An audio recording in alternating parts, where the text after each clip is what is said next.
Wake up, gamers, because you're listening to the Big Think Dimension with Dan and Bob Video Games.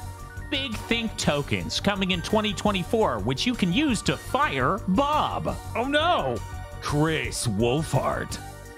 Here come dat boy. And Dr. Aggro. The release date of Silksong will also not be at this show.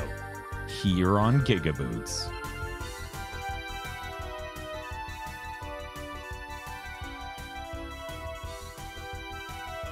I wouldn't even pre-order Silksong at this point because I would be afraid the moment I booted it, my Switch would disappear. It would just be gone. It just closes the loop. The Switch never happened. A cosmic clap sound with an echo on it just happens, and it is gone and never was. It's a shame the last Nintendo console was the Wii U. God, that is the worst timeline. that is pretty rough. Oh man, I was actually spending a decent amount of time this last week talking about what a good job Nintendo did with the Switch. So it's totally cruel to just immediately joke about what if it never happened. You can feel millions of Animal Crossing players cry out and suddenly silenced. Oh God. Oh. I'm like, well, then what did they do during... Oh, no. Nope. That's too dark. Hey, guys. You know what else is too dark? The reality that Chris tricked us into eating a salt-flavored pizza. Chris. Hey, that is not true. Rocco Bodie tricked me into eating a salt pizza, and then I tricked you into eating a salt pizza. Okay, you know, the term assault pizza is really just a scary buzzword the media came up with to frighten you. Or an amazing new indie game I've yet to watch the trailer for. Assault pizza. The disgusting thing is I might eat it again. I thought it was fine. So what was the official name of this pizza? The pretzel pizza from Little Caesars. We tried the pretzel pizza from Little Caesars. Yeah, that's just going to be salt. It's just now, salt, did baby. Did you go with red sauce or the cheese sauce that default comes with? The cheese sauce, of course. It's cheese. That's the way you got to do it, because it's supposed to simulate a giant pretzel with the cheese sauce on it, right? That's the idea. That's the idea. That's the idea. All I got out of it was the taste of eating huge grains of salt, though. When it was incredibly fresh, I enjoyed it, but it is definitely a guilty pleasure of I am just eating a brick of salt. I'm sitting here. here. It is. And then you waited like 10 minutes and it became terrible. See, I ate the other half cold the next day, and he was even fine with that. I'll eat this. I'm not above it. That's true. That's exactly the mindset. I bought a God, what is the name of it? Like Pillsbury tube of cinnamon roll dough. And I made them, and I didn't realize how huge they were. These were like not small ones and many. Yeah, it was 5 huge ones. Bitch. Right. So I make that, and Bob's got a salt pizza, and I've got my sugar cinnamon roll. I'm like, Bob, there are 5 of these. You need to eat more, or I will have to eat 4 of them. I was like, I don't want this. And I'm like, all you kids want now is salt. I bet you would be eating the shit out of this if it was just cinnamon and salt. Maybe. It's not sweetened at all. No, it's just burnt bread taste. God. That's like, it's like a Cinnamon and weird... salt. It's like a weird curry pizza. I don't know. Now I'm thinking of putting pretzel salt on the cinnamon rolls, and that might not be bad. I mean, with the icing, maybe not. Yeah. Yeah, that'd probably be pretty good. Maybe not. Yeah, it might balance it out more, actually. Like a salted caramel cinnamon roll. Yeah, it could work. It could work out. I mean, caramel's like one of my favorite fucking flavors in the world, so obviously I'm biased here. What if we just drenched something in caramel? Do you think it'd be good? I just don't know. I don't know. Who knows? What do we do with all these better rotten ask apples? KC.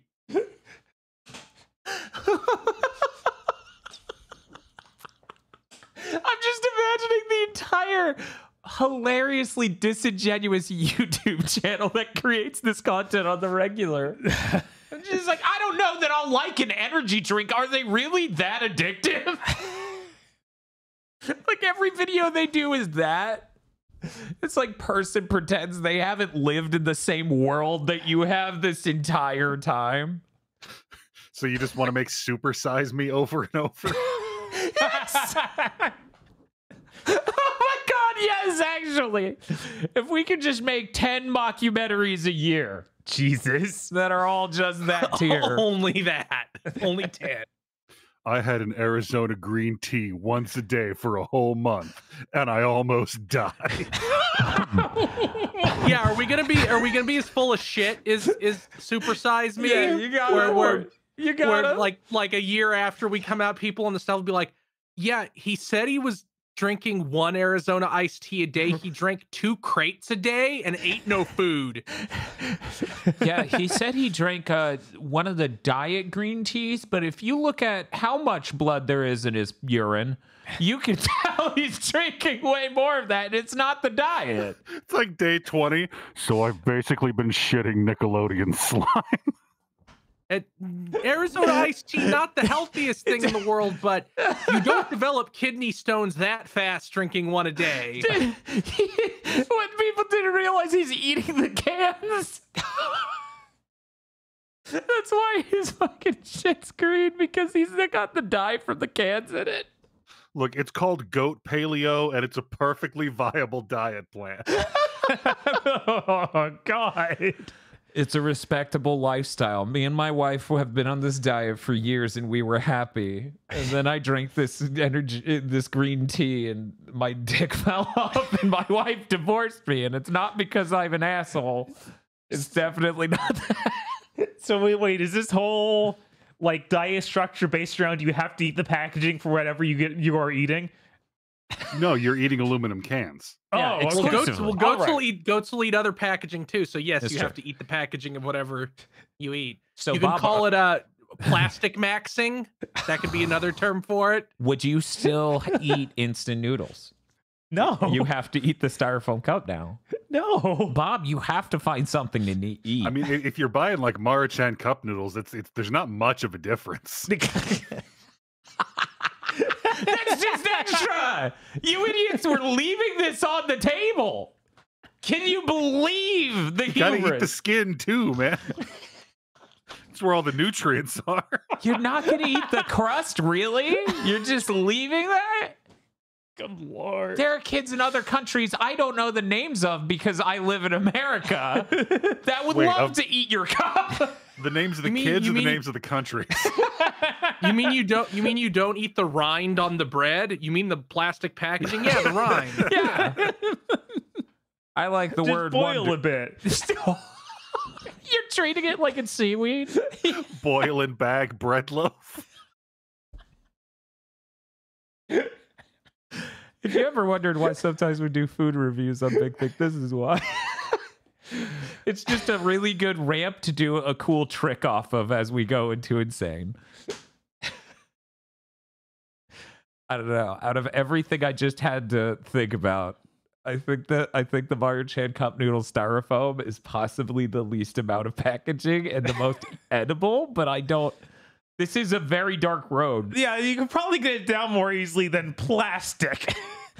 You'd have to find some fucking weird vegan thing where they're like, our packaging is entirely biodegradable and naturally sourced. So you're just eating like relatively safe cardboard. I feel like I could survive in London. Like I could down some incredibly grease-soaked newspaper off of a fish and chip cart. I think the ink might catch up with me eventually, though. Yeah, I think eventually your stomach would just have words on it, and people would be like, "He tattooed his body. He's some weird religious guy." Anyways, hey, welcome to our gaming podcast. What did you think about that pizza? You thought it was like? Would you recommend that to Human Bob? I was not a fan. I don't know if I'd recommend it to someone, but it's interesting enough to be worth trying once. Okay, you say so. Chris, what do you think? If you're eating Little Caesars anyway, sure, give it a shot. In my head, the Chris review of "I'm not above this" about the eating it the next day or whatever. It just makes me think of those Onion things where they would have like news stub and then 4 fake people and how they responded. You know, the one where it had the black guy that people were like, "You're using a fake profile image," and he's like, "No, that's me. It's called a licensed photo of me that the Onion used, dumbass." Anyways, it feels like the stub one of those would say, "I'm not above this." Like Little Caesars announces pretzel pizza, and then you get like, "I'm worried how it'll affect my figure, but I'll do nothing about that." And then the second guy. So in this case, Chris is the black guy, right? And it just says, "I'm not above this." Yeah, we have to find the limits of like what I'm not above, because I've eaten some things that were like, "Oh yeah, that pizza's been in there like 5 days. It's kind of hard." And I'm like, "Well, I'm not above this." Is that when you resorted to what did you call it? Where you were like deep frying it, basically, where you covered it in a dough? Oh, the French toast pizza. Yeah, I was gonna say you basically have to fry it at that point to bring it back. No, I just chewed through it like pizza jerky.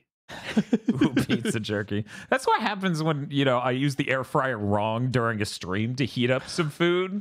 Because there have been times where I'm like, "Oh, this pizza's cold," or "Oh, it's actually from Big Think Day. I gotta warm it up," and we're doing our death stream, and then I came back to the game a little too long. And I go back to it, it's almost jerky, and I'm like, I have ruined a somewhat okay thing. Right. Yeah, I bet that Little Caesars will work really well for French toasting the pizza, because it's so much bread, so much more bread than some other pizzas. I only did the French toast thing once. Oh, really? Because after that I discovered the just heat it in a pan method, which is much better for reheating pizza. It definitely now I have an air fryer, pizza. So. Yeah. Now you have an air fryer. Just wait. This never would have occurred to me to ask, Agro, are you the only person on the podcast that doesn't have an air fryer? Or do you have an air fryer? That question sounds so loaded with classism when you ask it that way. I mean, there's literally no way to ask, "Do you own an air fryer?" without it sounding like that. No, I don't. I Okay. have an oven, and I'm not an idiot. I don't understand. What is an oven? Look, I'm thinking I can get out ahead of like the next repackaged cooking trend. You remember those hot dog cookers from the 70s? Yes. Where you just stuck them on spikes and they ran direct current through them? Uh-huh. I think we can bring that back. Yeah. I can lightning fry a turkey in 12 seconds. That sounds you say rad. you have an oven. You say you have an oven. But the oven's a lot of work when you only need 10 tater tots for a pair of breakfast burritos. It is true. And Yeah. I've never trusted toaster ovens. People who are like, you can cook regular oven shit in a toaster oven. I'm like, this sounds like witchcraft, and I'm not going to try. You can indeed do that with an air fryer. I cook my broccoli in the air fryer all the time. Oh, yeah. No, I that can go well. I prefer oven, like baking it, but air fry works okay. Yeah, the air fryer definitely is a lot better than the toaster oven, because my parents bought a toaster oven long ago, and that thing just sucked at everything. But it could do anything It poorly. could do it. Yeah, it was like, Maybe it's an issue of just like toaster ovens probably got better, and once they got good enough, it's like, well, we can repackage them as an air fryer because everyone knows toaster ovens are bad. right. I feel Can you cook bacon in an air fryer? Like I know people swear by oven bacon. you can. You will get a pile of grease on the catcher thing on the bottom, but it would work. I would just use oven, because I'm using the oven to do bacon anyway. It's for sandwiches, so I mean, I'm doing shit, like if you guys a really shitload of strips. want me to check, I can do that live during this podcast. I can gut check that right now. I'd be afraid it would start a fire. Right. You just see me in the background of Bob's camera, and I'm just like looking worried. Right? Like I know where on the counter that would be, and I'm telling you, a flame suddenly shooting up would be very cinematically framed in this shot. So Yeah, actually, that would be pretty sick. People would be like, and it would be obvious who did it, because you would just see Dan Video Games and no one here. It'd be like, yeah, that's dumb. That's that dumbass. Two things though. One, I really am excited for them to bring back that hot dog cooker at some point. You know it's going to happen. Two. I know I've brought this up on Big Think, but it's been years now, so I get to bring it up again. You remember when they tried to be like, the future of microwaves is also cooking with light? Yeah. What? That was such a weird thing to grow up during that era. because like the 90s and stuff where you could remotely believe them when they say that because you don't have the permanence of like, well, then everyone will have to adjust every cooking recipe and all of these frozen foods have to account for that. And this ain't happening, kid.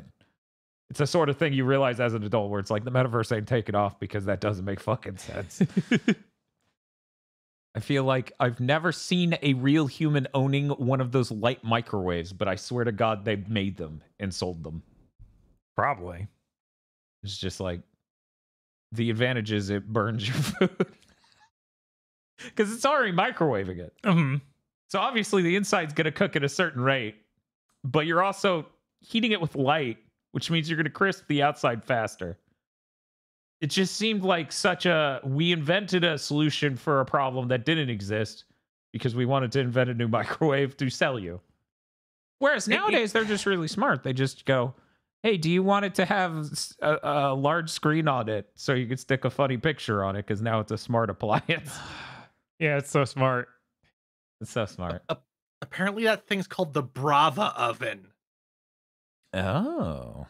And they're trying it. They've been trying it like for the past year.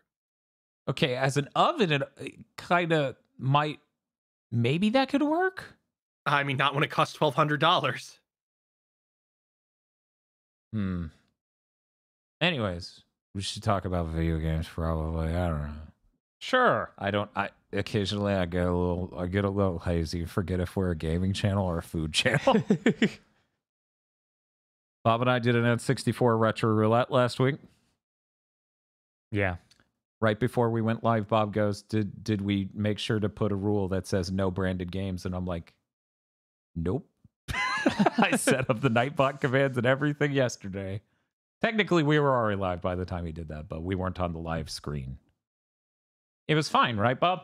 No, every licensed game that was sent in were the worst things ever. I believe Chris told us to do the same thing the day before. Yeah, what's the problem? Chris said it's a really great South Park game. I did not send in the South Park game. I sent in Paperboy 64. Yeah, true. But you got to play Chef's Love Shack, which is a game I have extensive experience with. Because that is one of the games my neighbor owned. And, you know, we didn't have very many games, but we both had N64s. I also had a PlayStation. He did not. And for some reason, because he didn't have good parents, they bought him South Park Chef's Love Shack. And he was like 2 years younger than me.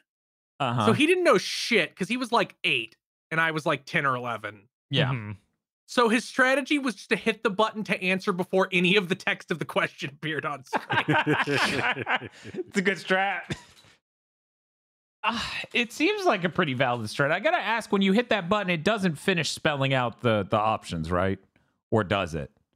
Maybe it does. I don't remember. It's every been, game 30 years ago, 35 years ago, 100 years ago. 100 years ago. Every game's a little different because sometimes they'll be like, you don't get to read the rest of the question. Right? Right. They'll be like, no. I think the typical thing is that you don't get to read the question, but you see the options. But other ones, they finish the question, which I think is bullshit because you're feeding people to do that exact thing. Yeah, no, you shouldn't show the question. I can't remember if I even spammed the button and if it showed the whole question. I think I waited every time for it to finish asking the question, right? I think so. Bob, what were your thoughts on the South Park trivia game? That was complete trash. They should not have put that anywhere. I can't believe that Nintendo let them release that on their platform. South Park games did well on the N64 because it has 4 controller ports. I only played one of them. It was way better than this one. This was there was that weird shooter. Yeah, the shooter is the one I played. Yeah, and I think there's a kart racer for the N64 too. You guys, for the people who didn't grow up when South Park was new and the N64 was out, let me encapsulate the tier of shooter this is. So your default is a snowball, and the more powerful version of it is a piston snowball. Okay, I have done it. Yeah. It's important. It's important that everybody know this was from like South Park season 2. Right. This is like that Konami Simpsons game that got made before anything anybody identifies with the Simpsons was in the show yet. Right. Yeah. It is exactly that. They struck while the iron was hot. This came out while I was in elementary, so everyone at my elementary school is like, is his name Carmen? Isn't that a girl's name? It's like, no, it's Cartman. And everyone's like, that's not a name. And I'm like, okay, well, I must be wrong. That's fair. That's not a name. I guess I misheard. And Chef's Love Shack was my only experience with South Park for quite a while because my parents didn't fucking let me watch that show. I was 10. Right. I'm trying to imagine that is South Park to your kid brain. Just this trivia game. Yeah, most of the trivia is not about South Park. Some of it is. I was It's going to more ask, is it a South Park themed trivia game or a South Park trivia game? Right, you'd South think Park it would be that themed second one. trivia. Most of it is just like general knowledge shit. Yeah, most of it's the first thing, but then it dips occasionally into the second thing. And I actually got some of those questions right. I think 2 of them, not even because of watching it back in the day, but because of the recent COVID specials. Right. And how they made me realize, what was it? They asked the name of the news reporter in South Park. Mm-hmm. I didn't know that. Yeah, margarine something, right? It was some ridiculous name, which if shown on screen, I could be like, yeah, that's it. Right. But yeah, it was some ridiculous name like that. I wouldn't have known that from watching it 30 years ago. No. 100 years ago. But yeah, no, that was a weird moment, I feel like. That moment of South Park blows up and we're making the crappiest games in the world to capitalize on it. Mm-hmm. Hey, it's fine. They eventually got 2 pretty good licensed games, which gives them a better ratio than almost every other IP on planet Earth. Yeah, I'm struggling. Okay, okay. I have not played Simpsons Hit and Run. Ergo, to me, my tally, there is one good Simpsons game. It's the Konami arcade beat 'em up. Right. So, better track record on South Park, unless Hit and Run actually great. Because I remember Hit and Run being okay, and I think the Simpsons movie game is like fine. Yeah, I remember one that that being was on surprisingly 7th gen. acceptable. Yeah, I've seen videos of that, and I was I think GameSack covered it in a 7th gen video, and I was looking and I was like, that looks really high budget. Man, that really was a dying species during that gen. Yeah. Yeah, 7th gen is where it was like, well, making games is fucking hard now. Mhm. So I guess we better make these licensed games halfway acceptable. And then that happened a little bit. And now it seems like we're back at them being trash. Yeah. Yeah, it feels like the lower tier has opened up again, and that's actually really great. I'm glad downloadable lower tier games exist for that reason. You know, we can get a $40 SpongeBob game or whatever. You're right. We can get those nowadays. It was like 1.5 gens that the answer was nope. Don't worry, they can also blow billions on putting way too much money into a licensed game that's still bad. They might have to delay 90 years. What are you talking about? Gotham Knights already came out, and this next game's good. We just don't know it yet. That's right. Excited to see how that Indiana Jones game comes. That's definitely that's Microsoft's big W. So it definitely has to be as good as Spider-Man, right? Yeah, Machine Games can make a game as good as Spider-Man. The company I just need to leave. that cut I'm the gonna go throat start a of the bacon new fire. Be right back. Right? the company that slit the throat of Wolfenstein after a really well-received game. They just dropped 2 ridiculous duds in a row. Yeah. I mean, they did that with the Riddick games too, I think. People seem to love the first one, then everyone's God. like, oh, wow, this sucks for the second one. Yeah, everyone hyped up that second one so much for me based on the merit of the first. Mhm. So the first better be good. Right. Yeah, the Indiana Jones games. That goes in a box. I have a very large box in my brain labeled Microsoft games that aren't real yet. And it's got Everwild. It's got the Indiana Jones game. It's got Fable. What is it? Contraband and Fable and Perfect Dark. Mm-hmm. And I think that's all And of them. Avowed. And Avowed. That one's super not real. It would be easier to list Microsoft games that were real. Yeah. Starfield. You know, when Redfall's about to be too real. Yes. It's half real time, but it is still real. When I think of Indiana Jones, I definitely think of first person shooter, right? Yeah. Yeah, like I It kind of worked for want to go Foundation. play. I kind of want to go. Stop it. I saw you referencing that on Twitter in the last like week and a half and had a stroke. I'm like, no. I kind of want to go play the LucasArts Indiana Jones adventure game that they did, because I remember that having like a lot of like, okay, if you can take like the brawler route and constantly get in fist fights, you can go like the puzzle solving route to salute. And I'm like, yeah, an Indiana Jones game needs to have all these things in it. Is it going to have those machine games? I don't know. That seems complicated. Maybe this will be their Deus Ex. Maybe. Is it gonna be Microsoft's Uncharted? Uncharted's not around anymore. This is the best chance they've ever had to have their own Uncharted. Yeah, absolutely. Well, actually, no, because Sony Ben's absolutely working on an Uncharted game. They just haven't announced it yet. I wonder if they'll announce that by the end of the year. I certainly hope it's that and not Siphon Filter. Well, everything we've heard points at Uncharted. Okay. Wait, they're doing another Uncharted? Yeah, Sony Bend. Another Uncharted. Sony Bend. That's weird. Yeah, if yeah, it was really weird. If something comes out and points to it being Siphon Filter, I'm gonna walk into the ocean. They're like, we thought we would do a fun, but no. Yeah, I think publicly they were saying it's a new IP. It's an Uncharted Siphon Filter. Oh yeah, yeah, exactly. Yeah, Nathan Drake meets up with not Sam Fisher. No. That would make. What is Siphon Filterman's name?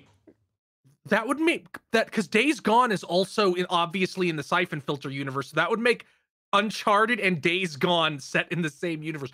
Gabe Logan. Oh, Gabe Logan. Okay. Oh, yeah, then we have two different zombie apocalypses that happen with Last of Us no. regular zombies. It's even better. That would mean that the shit that turns everybody into freakers, they could be like, yeah, it's a sample of the coffin from Uncharted 1. That's where the freaker virus came from. They were trying to modify the zombie virus from Uncharted 1. That would be really funny. Also, I may have mixed up Sony Bend and Sony Visual Arts Group. Oh, yeah? Yeah, because they got... Yeah, because Sony Bend was making an Uncharted thing back in 2021. And then they said, that's enough. And they quit making that because Jim Ryan's like, well, then do you want to work on Horizon? No! Because that's all he understands anymore. I'm just sitting here thinking of the Deacon St. John Nathan Drake team up and like how that would be written. We would get some of the funniest scenes of all time. Well, yeah, especially if you got Gabe Logan running around at the same time too, because you get Nathan Drake's remotely normal reaction to him tasing a dude until they burst into flames. Whoa, holy shit. What are you doing? And then you get Deacon where he's like, yeah, I bet he votes for Democrats. I would love that game. Both of them the entire time acting like they're the normal one and the other guy is a freak and a weirdo. I'm just thinking of like Nathan Drake swinging on a rope and doing like a Superman punch into guy and saying something like, sorry to drop in. And then Deacon just screaming and running at some dude with his fucking baseball bat saw blade axe. I'm gonna love the final act where Nathan has to kill the other two. You get some really long QTE of Nathan Drake like countering all of Deacon's weird improvised weapons. Yes. That's just the melee combat duel at the end of 4 again.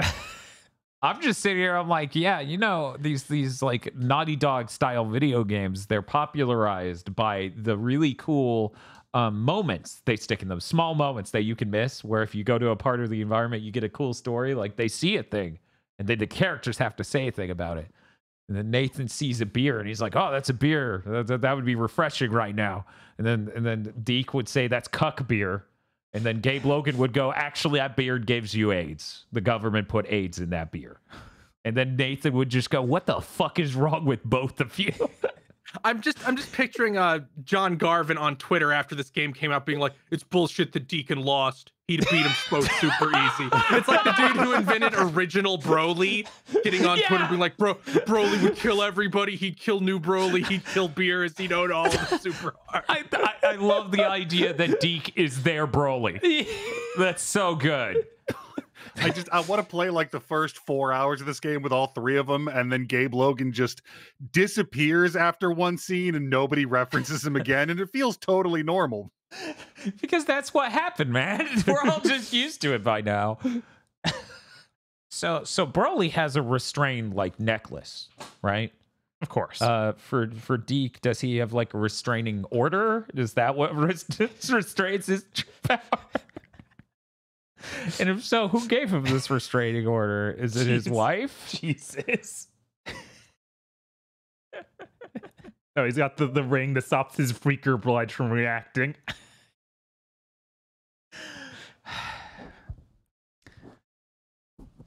Anyways, I thought the N64 roulette was fun and nice, and we played a lot of video games I really enjoyed, like Wonder Project J2. It was cool getting to play that in English and it working. Yeah. Seeing that in English is great. I remember booting up without English and being like, this is unplayable. I'm like, this is amazing looking. I can't play this at all. Mm-hmm. Yeah, we played that, Sin and Punishment, and a bunch of other stuff. It was really good. Buck Bumble. And Buck Bumble. Hell yeah, Buck Bumble. I was losing my mind at Eric just screaming and throwing a fit because he was convinced Project Wonder or J2, Wonder Project yeah. was Pac-Man 2 the new adventures. Like he was just convinced it was going to be exactly that and was becoming like violently upset. It was confusing. Yeah, he was very mad, and it seemingly is because it's just quote fucking Pac-Man 2, which I thought was hilarious because as someone who grew up with Pac-Man 2, I wish it was as cool as Wonder Project J2. I wish it had voice lines and amazing animations, but instead you get and that's like his thing he says about fucking everything. And that's why Pac-Man's wife is gonna leave him, because that's the only thing he ever says. But no, that was hilarious. That was so good. We never know what will be an inciting incident. Right. But there will be one every Friday with Eric. But yeah, I thought it was great. I thought checking out the branded games was pretty funny. I didn't hate it as much as Bob. But, you know, nothing can be as bad as Who Wants to Beat Up a Millionaire. That will retain its, like, championships slot as the single worst, like, shitty game that isn't a real video game we've ever played on a roulette. Because it's hideous. The jokes are terrible. And it's just gross and crappy to deal with. I was wondering, what was the other licensed game we had to play on that same stream? That same Dreamcast roulette? No, on the N64 one. Because there was a chef game, but there was also... I actually have the full list. I weirdly enough saved that locally, so I can pull it up. And yeah, the Powerpuff Girl game. Jesus. With the one song. That was insane. That was like, we made one text on a black screen for the story, and we made like 4 character models that all have a punch. That's your fucking fighting game. This comes out the year the PS2 launches, I think. Yes, it was 2000. God. Yeah, Powerpuff Girls, Chemical X Traction. That's not a finished game. No. That is irresponsible, and the people who allowed that to be shipped should feel bad. That is not to say every developer who worked on it, because it almost always comes down to the publisher. Yeah. That was terrible. The only thing that gave me strength to deal with that is knowing that Who Wants to Beat Up a Millionaire is right over there and way worse. But man, that sure was one song. Yeah. And a black screen with text on it to be like, here is the story. Everyone has the chemicals. Beat them up. Okay. Did you have anything you wanted to say about Tetris? Isn't that the plot of Days Gone?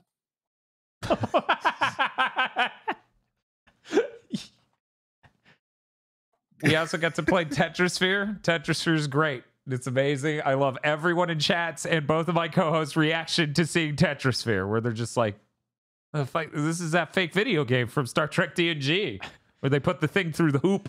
Yeah, stuff certainly happens that game, and Dan can control it, but, you know... That's about it. It's got some sick beats. It's really unfortunate that Nintendo published it because that means it's now dependent on them to ever escape the N64. Mm-hmm. If some blessed human doesn't come along who makes a decompilation of that game, I'm going to have to teach myself programming and spend years trying to port that off of the N64 so I can see how it looks if it runs right. Because it's just always chugging. Yeah. It's too ambitious a game for the N64. If it was on the Dreamcast, it could probably run perfectly fine, like Lock 60. Where's Tetrasphere GameCube? What? Well, I'm saying in chat Tetrasphere 99. So it's 99 people with their own spheres. Oh my god. That would be so funny. That's like competitive Rubik's Cube. Oh, God, that would actually... I'm getting nauseous just thinking about 98 people sending waves of garbage at me. Right? Because somehow they would all manually select me. That's just how that would work out. Anything else? Opening a fucking Xenoblade. Oh god, with the lasers, right? Yeah. Yeah, with all the lasers on Mumcar. Bob finally got to play the Pokemon Stadium mini games. Which I probably played back in the day, but they didn't really stick with me. They didn't stick with... I don't know. I think the only one that really did stick with me was the Magikarp one where you jump and hit the button. Which is insane because in that same game, there's the Lickitung Sushi minigame, which everyone knows is the best minigame. Because it's got sushi, it's got Lickitung, and if Lickitung eats the poisonous whatever, right? Mm-hmm. He goes, ooh, runs around, and it's like, ha, oh, he's in horrible pain. This is hilarious. More mini games with horrible pain.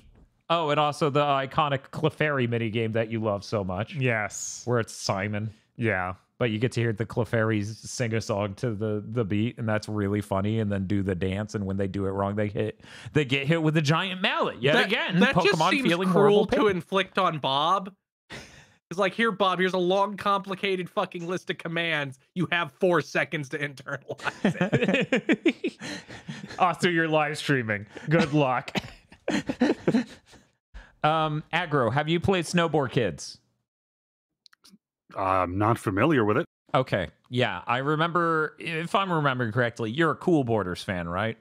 That is what I had in my house. Were there alternatives?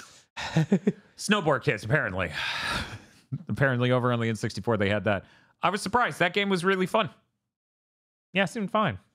I remember this giant nose from Blockbuster. Yeah. Yes! Yeah, I think that It just never left that Blockbuster. Exactly. Like, it was repelling with the giant nose. You're like, this nose is too big.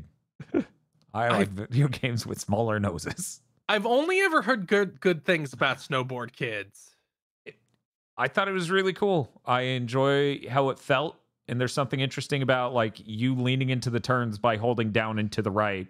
Since you're on a snowboard, it actually did affect it.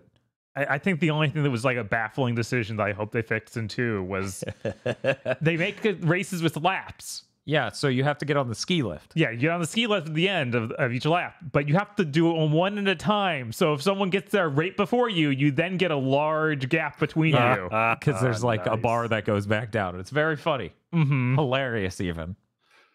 So this guy looks like what Shadow the Hedgehog would have looked like if he was from 1 or 2.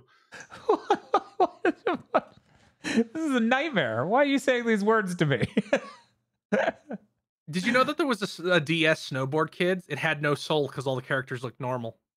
Oh, no, I didn't It's know like that. That's it's really like that sad. DS Goemon game they never localized, where it's like in the future and they're just like normal anime characters and not Goemon and Abisamaru. I thought there was a Game Boy Advance. Did you do a DS one with that as well? Was it? I forget. I'm pretty sure it was DS. Goemon DS, I think it was. Yeah. Yeah, these Or maybe no, that was a normal one, I think. Yeah, it was like there was a normal on the DS because I never got to play it because they stopped bringing them over because they're cruel. Yes, it was Game Boy Advance that had the regular anime Goemon. This picture of this Snowboards Kids for the DS. Let me just throw it on the stream overlay. One moment. There we go. They just took a soul vacuum to that game. Yeah. Look at that. Holy crap. Yeah, I like. There is man. Yeah, they just made it the most plain looking anime though. I was like, if they switch to an anime style like, and pull off the hey, noses, I could see. Check out this character's Fucking ass. Fox Animation original Digidestined. Yeah, Yeah, right. Yeah, absolutely. They they really like. I feel like a kart racing adjacent thing where you're just a bunch of fucking weird skrunkos with giant noses would take off a lot more. Now they need to consider bringing that back. Yeah, I think Atlas should consider doing things. It would be cool to see them do more things. It would be cool if Atlas did some things. I mean, aside from remastering they did something. Persona 3, allegedly. They did Soul Hackers 2 last year. It was bad. They should do good things instead of bad. Hire me. Let me get the there we go. I'm getting the Japanese box art of the original. Forget it. That's not a good source. I feel weird being like, look at how they changed the art style. It's like, how many people watching this have no fucking idea what the original looks like in the least? This is an insane thing to be like, look at what they did, audience. You all played Snowboard Kids, right? Ignore the fact I didn't until that stream. Is this it? Yeah, there we go. Yeah, as you can see in this very high quality image. Got a giant schnoz. Everybody has a giant schnoz. Some people have cones and some people have big bulbous noses. Yeah. I don't know. Anyway, I'm done talking about this roulette. Hey, Bob. Hey, what's up? I've been playing important games this week. Okay. I don't know what you've been playing, but I've been playing important games. For anyone who saw the title of this big thing and was like, what is this about? Is he going to say it? Yeah, I'm going to say it. I played Mega Man Battle Network. About the whole collection, it was $60, right? Right. Because I was confident I'm going to have a great time. I'm like, here we go. We're going to do it. For like 3 years at least, people were like, don't play 1. And like, I started with 2. I got to play 1. They're like, no, really, don't play 1. And I'm like, no, I'm gonna. You need to understand, I'm not in control. I'm going to play 1. The Ghost Dog is doing the Doberman point at Mega Man Battle Network 1. Yes. I have to play it. I have to. He's howling it. If I don't beat this video game, he will never stop. Guys, Battle Network 1 may be the worst RPG I've ever beaten. So believe my terror I'm feeling as I go into 2 and I go, sweet God, be as good as I remember. And 2 is amazing. I'm now just going to list a bunch of improvements that were in 2. Here's some context, though, before I do. Mega Man Battle Network 1 is a launch title in Japan for the Game Boy Advance, and Mega Man Battle Network 2 comes out 9 months later and is a finished video game. 9 months? That's it? That's all it took to make it a radically better video game. I mean, the DS came out in 2005, so they crammed all these fucking Mega Man Battle Network games into like a really small span of time. Yeah, they kept going. Like unthinkable by modern standards. So you can't run from battles in Battle Network 1 unless you get the run from battles chip. Oh. The background design for every dungeon in the game is dog shit, and everything's labyrinthine because they don't have enough assets to make any part of this giant map look different from any other part. The whole concept of Mega Man Battle Network is to connect to the internet and explore themes of connectivity and what can disseminate through the internet. But they didn't know how to build the internet into the story in the least, so they kind of didn't. And the internet is a 16 screen space deep dungeon, most of which is optional? ? That is insanely bland, and it literally is worse than most roguelikes back then were, with how incredibly similar all these screen spaces are. The story is terrible. It's worth noting all the Battle Network games have the worst translation of possibly any of the early Game Boy Advance games, which is a high bar. Yeah, those Castlevania games were not well translated. No, you get the shinning armor. Mm-hmm. I've just been screen capping typo after mistranslation after typo. It's filling up my PS5 fast. I need to stop. The plot is absolutely terrible. Like, people describe it as like, yeah, Mega Man Battle Network is a game for kids. It's like a Saturday morning cartoon video game. It's like, yeah, Mega Man Battle Network 1 is like if someone wrote on a piece of paper Saturday morning cartoon, and that was the whole plot. Because they don't have ideas. There just simply aren't the ideas to fully develop the world, to flesh out these characters, to have events take place and take you to other parts. No, Lan, the fuck virus is in the stove. Jack Mega Man in to fight Fireman.exe. Okay, and move on to the next fucking dull as shit dungeon. Yeah, it's truly terrible. Wow. It's I mean, I watched Dan just convulsing playing it while I'm playing Octopath. yeah, it was cruel. Mega Man Battle Network was legitimately one of the worst RPGs I've ever played. Here's a cool dungeon design, which I was let known by multiple people. These two dungeons were when people, this dungeon specifically, which is one of the last in the game, I think it's the second to last or last, is when they just stopped playing as a kid. So the idea is that the power is down and you need to connect batteries into these slots. The slots are a 3x3 grid. You get 2 tries.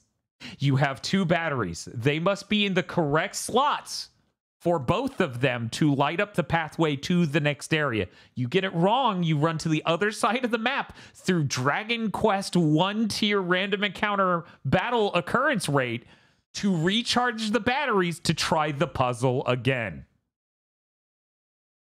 Leading up to this moment, the dungeon design was, there are invisible platforms. All of the paths are invisible. Fuck you. Run into every wall. And you were saying the thing where you have to put the batteries, that was completely random, right? You have to just keep guessing until you get it right. Yeah, there are no clues. There are no hints. There's no method or reason to it. It's just, there are solutions. Great. You must figure it out through brute force. You only get so many tries. And they will even layer them a couple deep, so that way you have to run back to that guy to recharge in order to get past the chunk of the 2 in order to get to the next recharge guy. On top of this, it's just really unenjoyable from a combat design standpoint. One of the things Battle Network 2, even though that's the best part, Battle Network 2 still takes that and makes it drastically better because they add a thing called regular chips. And regular chips and regular memory is like, you have a capacity for this many megabytes. And so you can bring chips or chip into the battle that is that big. So that way your first round will always have this card that you want to use. Mega Man Battle Network 1 does not have that.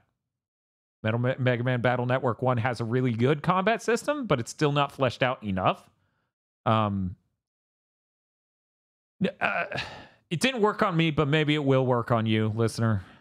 Do not play Mega Man Battle Network 1. Do not do it. I will save you the only thing you could possibly get from that, but it is spoilers.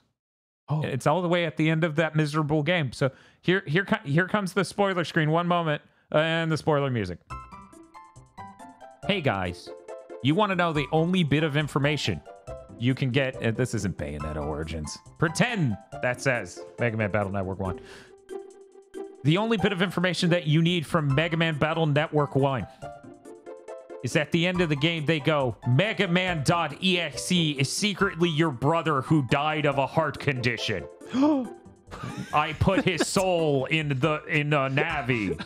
That's kind of messed up, actually. I would have let you know, but I didn't let you know.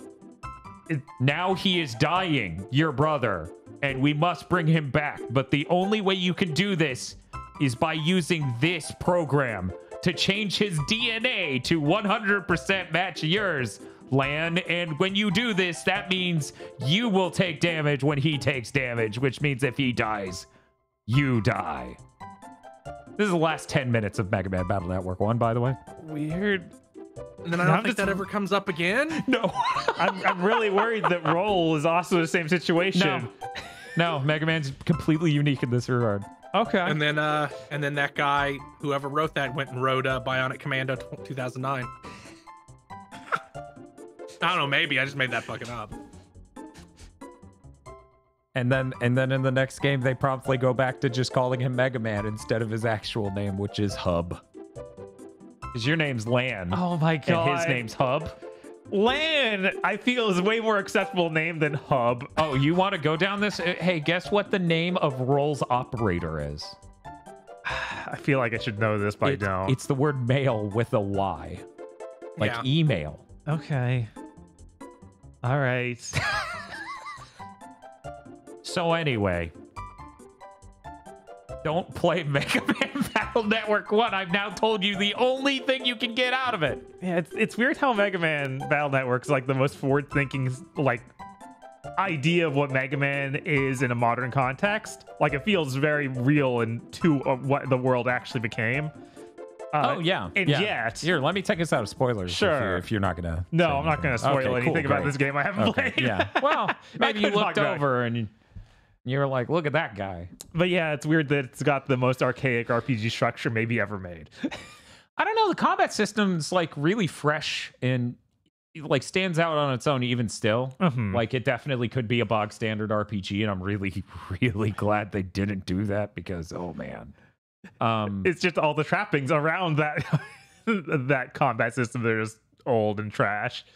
In the first one, Yeah. I actually really enjoy 2, which, yeah, I'm going to now talk about it. Battle Network 2 is amazing. It's still a really great game. There's still a lot of typos in the openings. A little slow, but it doesn't last that long. Highly recommendable, which causes a problem. As you may or may not know, the Battle Network collection is sold in 2 volumes, or you could buy it all as one. So, say you don't know you like Battle Network. Uh-huh. Do you buy the first collection if you know you're taking an L on one of the 3 games you get?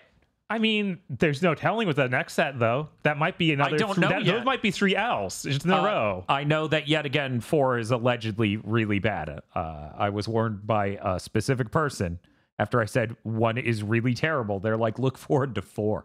Yeah, because isn't one of those... It might be 4. Isn't one of them literally just, there's only combat? We didn't write anything.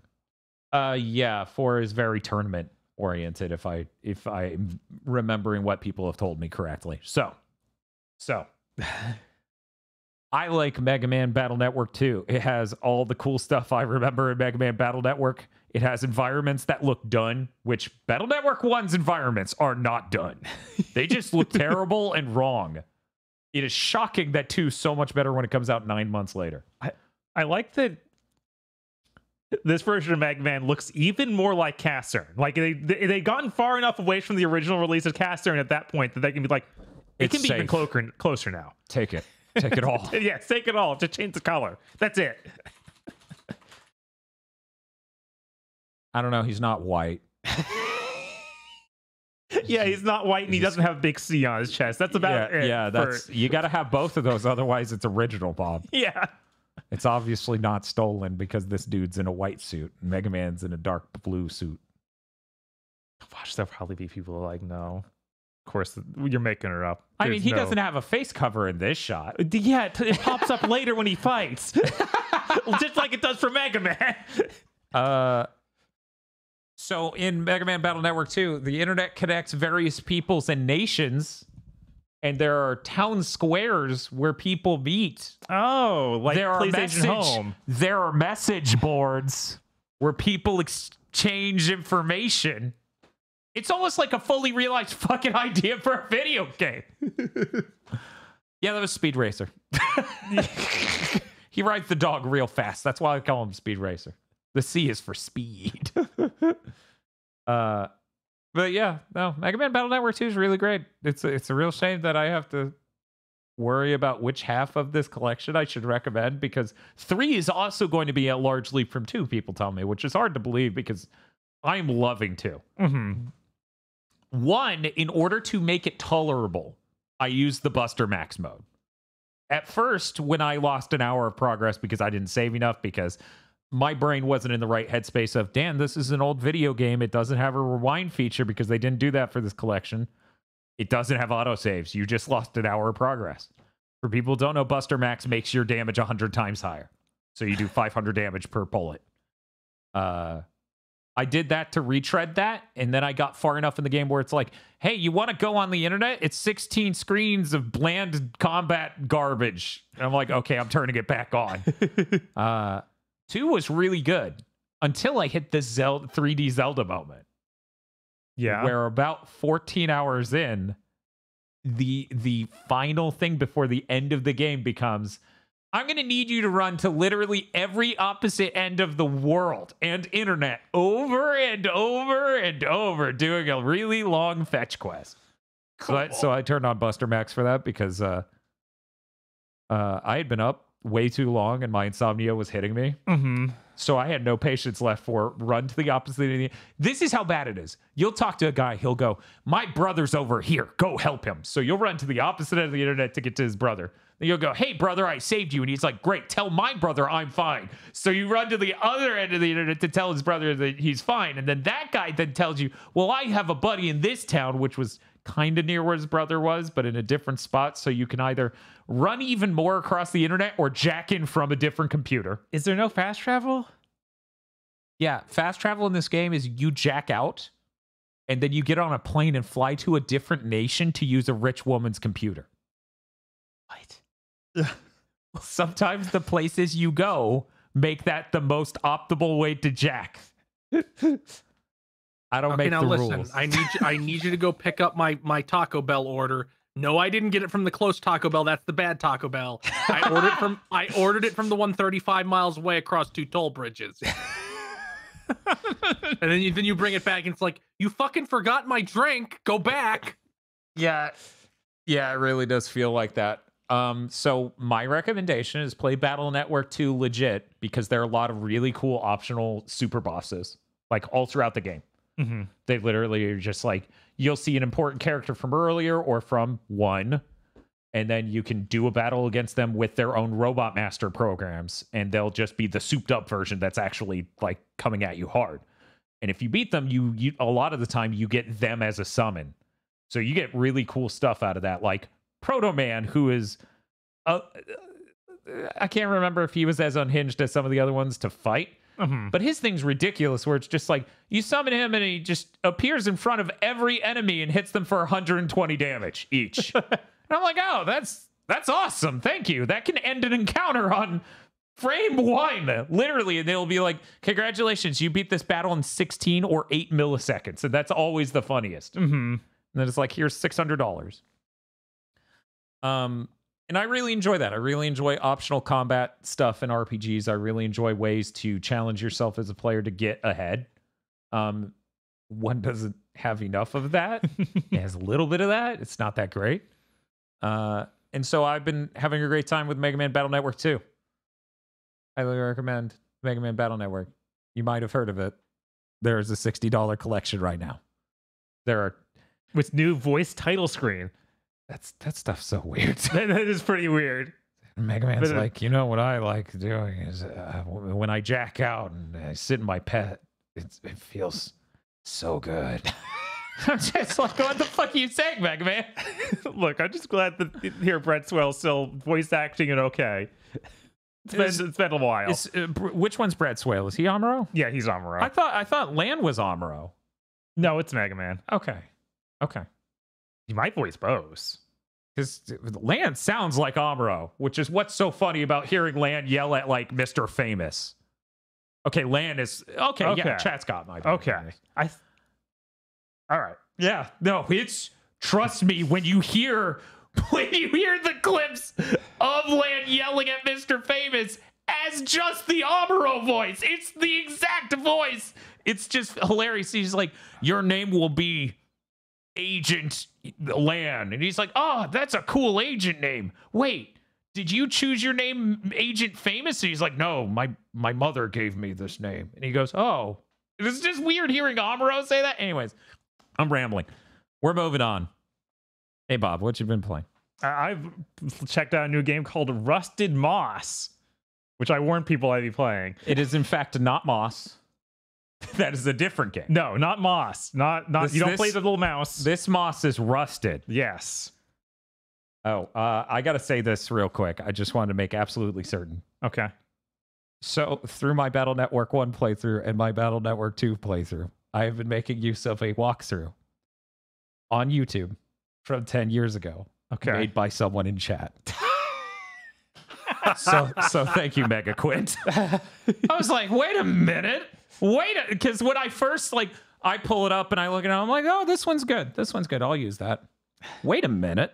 When I looked at the channel name, that's what it clicked. I'm like, this is hilarious. I messaged Spiff. Spiff's like, yeah, it's awesome with stuff like that. Anyways, that was insanely helpful. Thank you for your work, Megaman. How could we have attracted a Mega Man fan base? I don't know.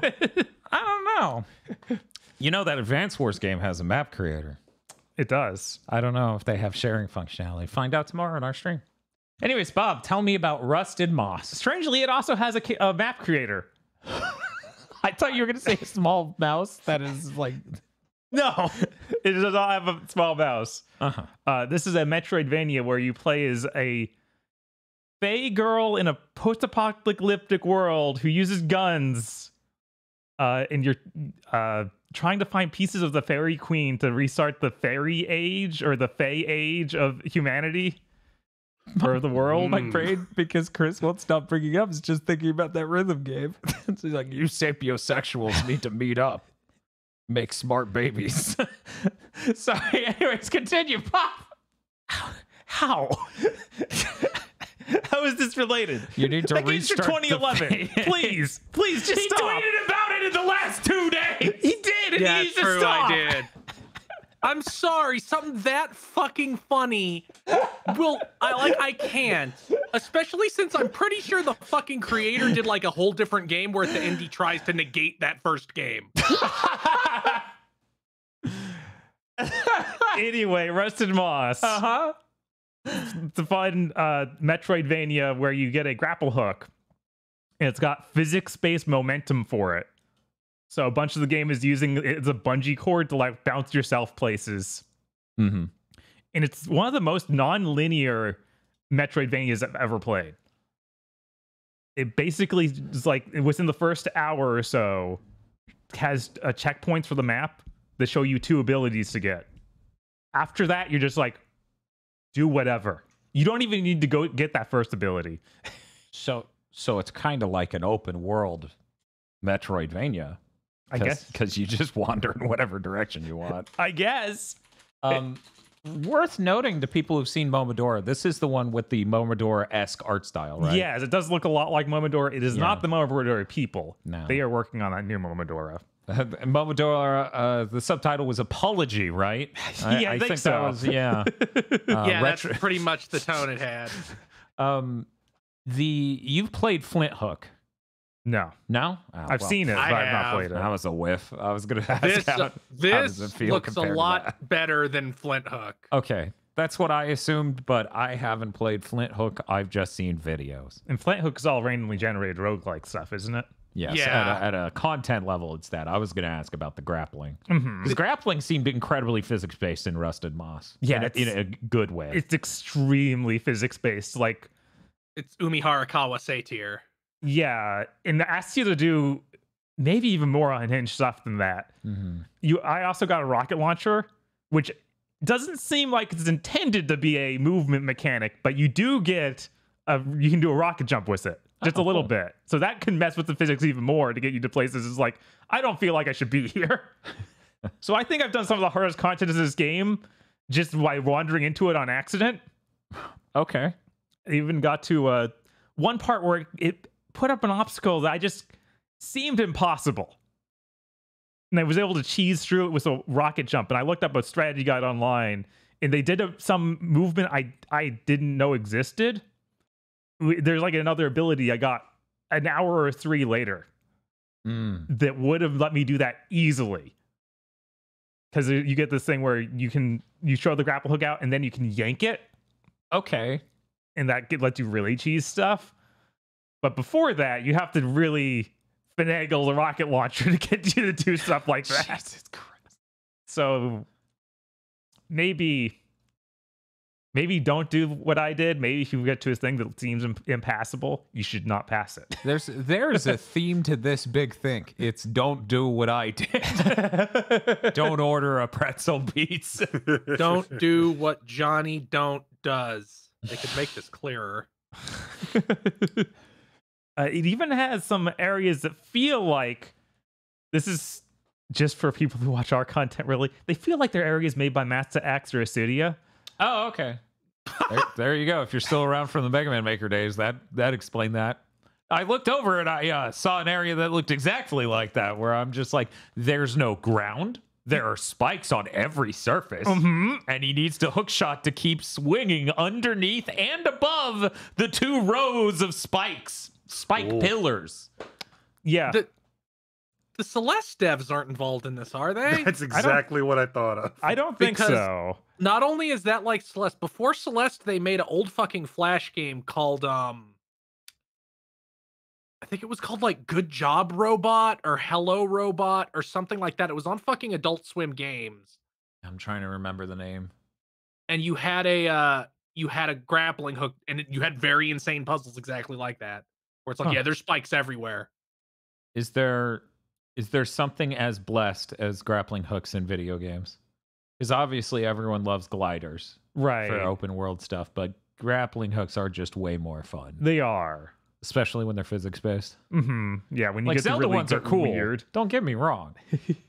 I do enjoy shooting a thing and just going straight to it. Yeah, but if you're gonna have a hook shot in Tears of the Kingdom, it should be like this. It should be completely unhinged. It should look closer to a wacky arm inflatable tube, man. Yes. Like, I want to be able to Give fire the up, hook robot. shot and then stasis it mid-flight.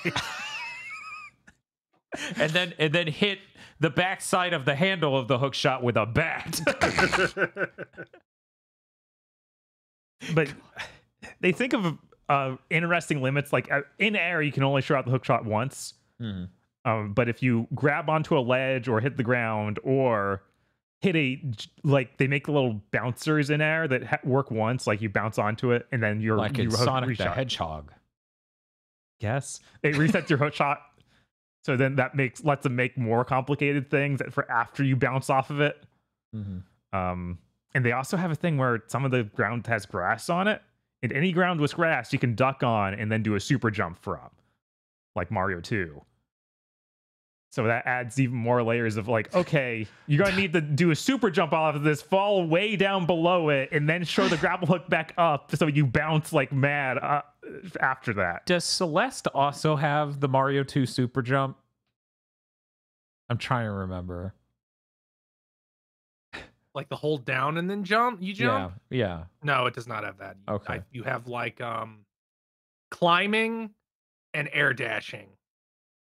And I think and there's like level gimmicks that change out. But yeah, this game's really cool.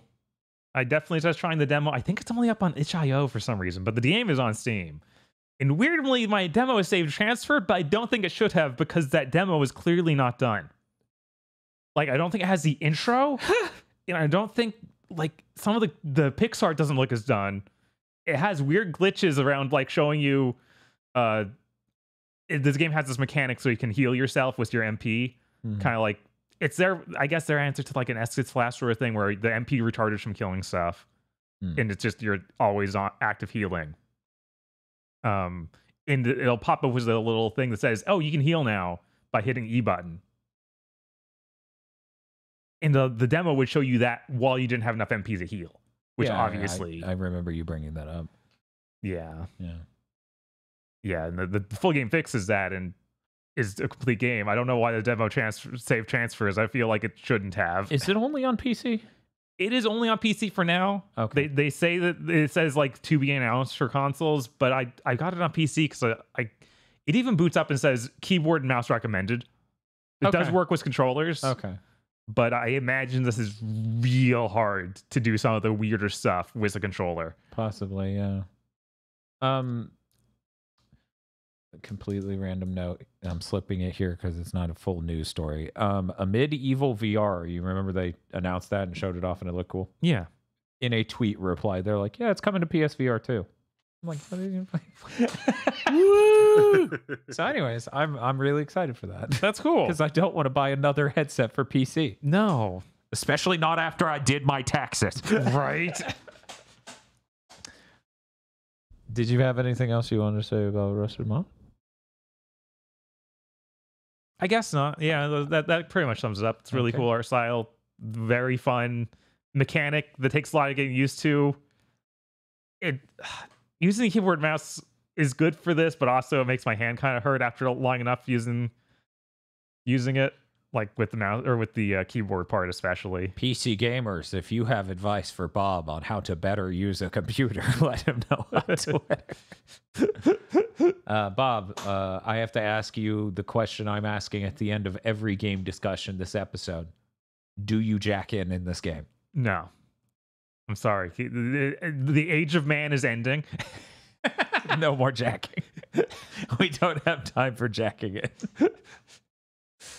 Did you play anything else you wanted to talk about? Not really. I played more Octopath, but that just feels like that just... That's aggro segment. You can't don't steal his my bit, man. Fuck off. I feel like I shoot 10 hours in and I didn't make any real progress. Robert, make up your own fucking jokes. I'm sorry. So anyways, aggro, what you been playing? I played things other than Octopath this week. Wow, that's Oh crazy. my god. So happy for you. Although I did want to mention, I think I'm on my like third mistranslated ability in that game. Of course. It's a little dire. I also, man, the bosses in the back half of that game, like a lot of the bosses in the game they're like puzzles where you figure out, the order in which to use abilities to break the ads, to reveal weaknesses and get in the rhythm and, set up the big attack. It's really cool. Then in the back half of the game, a couple of bosses are like, I'm going to fuck you now. And just start one-shotting your casters. It's like Final Fantasy VI. There's just a counter. Once it hits 0, you're fucked. So I got to play a little bit of, not as much as I wanted to, Burning Shores. That came out yesterday. I'm sorry, my brain was just like, wait, what would that spell be called? Sex Aga.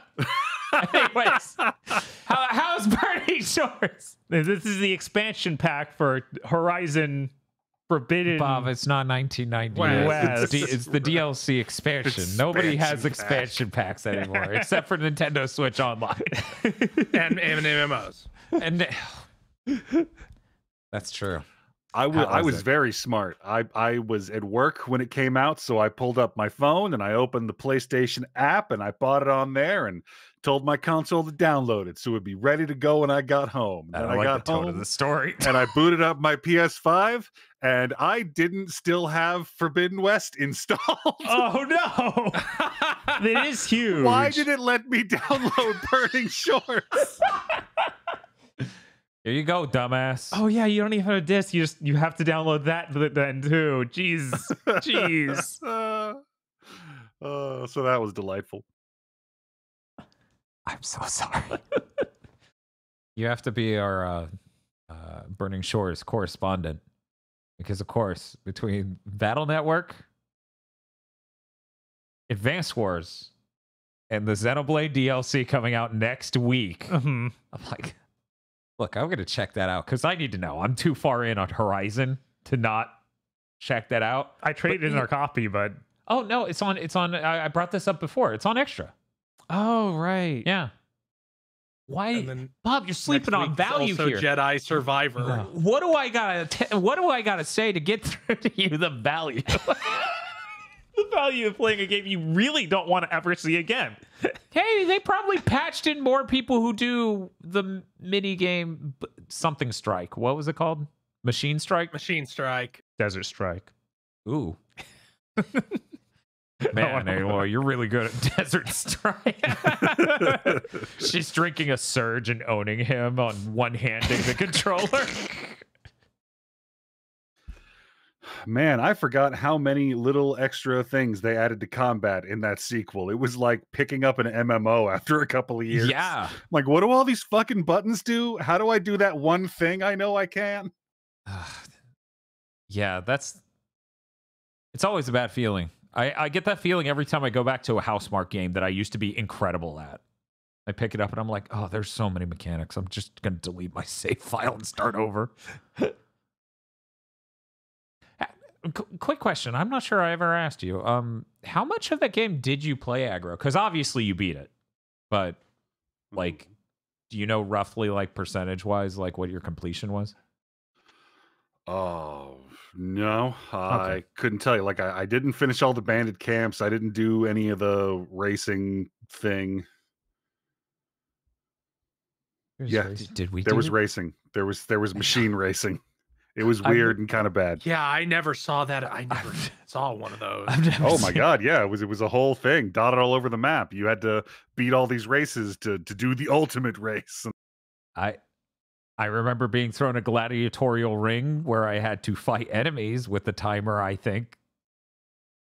But I didn't see any races. That's crazy. Okay. Yep, there's a lot of shit packed in that game. Yeah, there is. Like I said, I didn't get to play much of Burning Shores, but it definitely has that later Horizon enemy design thing of this enemy is going to charge at you, and its hurt box is going to activate at some time and be some size, and there's no way for you to know what that is until like the 5th time we did it. Whoops. Now we did it twice somehow without animating anything. The value of PlayStation Plus Extra, Bob. Yeah, I don't know how so many games make this mistake still. Because doing it right's hard. I know. It's really hard. It is really hard. They should know better. They're the only game being made by Sony. That's true. Spider-Man isn't. They canceled it. They canceled it. It's not Horizon enough. He leaked it on Twitter. Cancel the game. You now work on Horizon.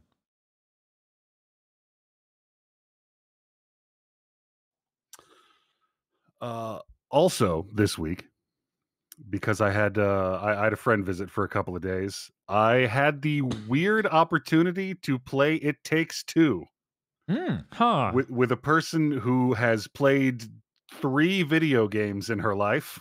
Oh man.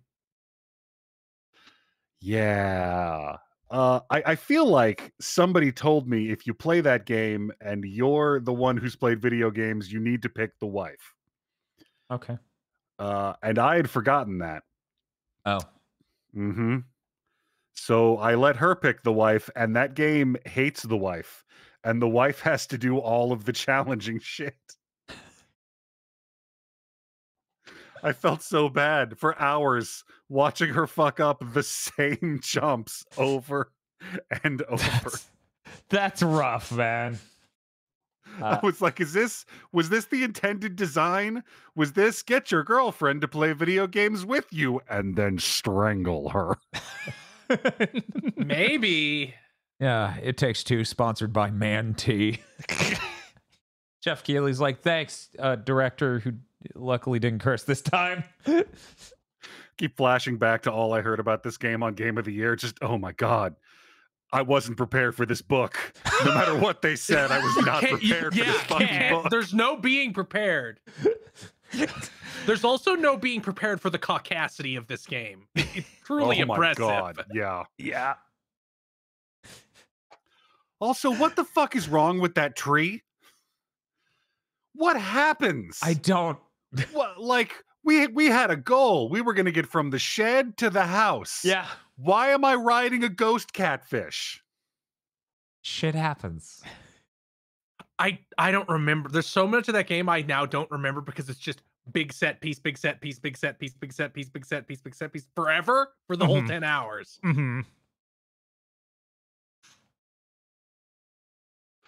So I got to do that for several hours. God bless her. She never gave up.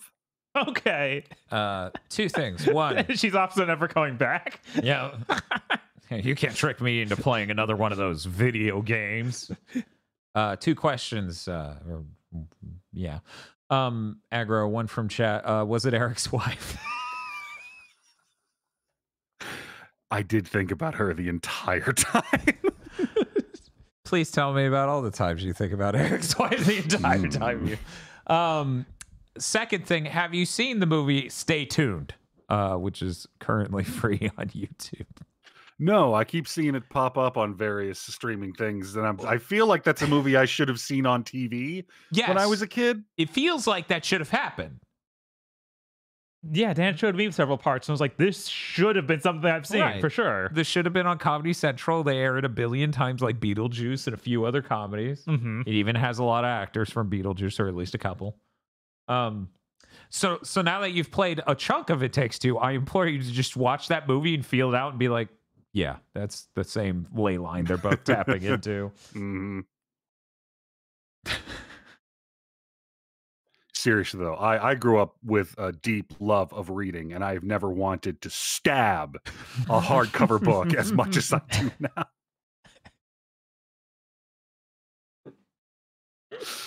Like, that book made me feel empathy for the two main characters. That's how fucking bad he is.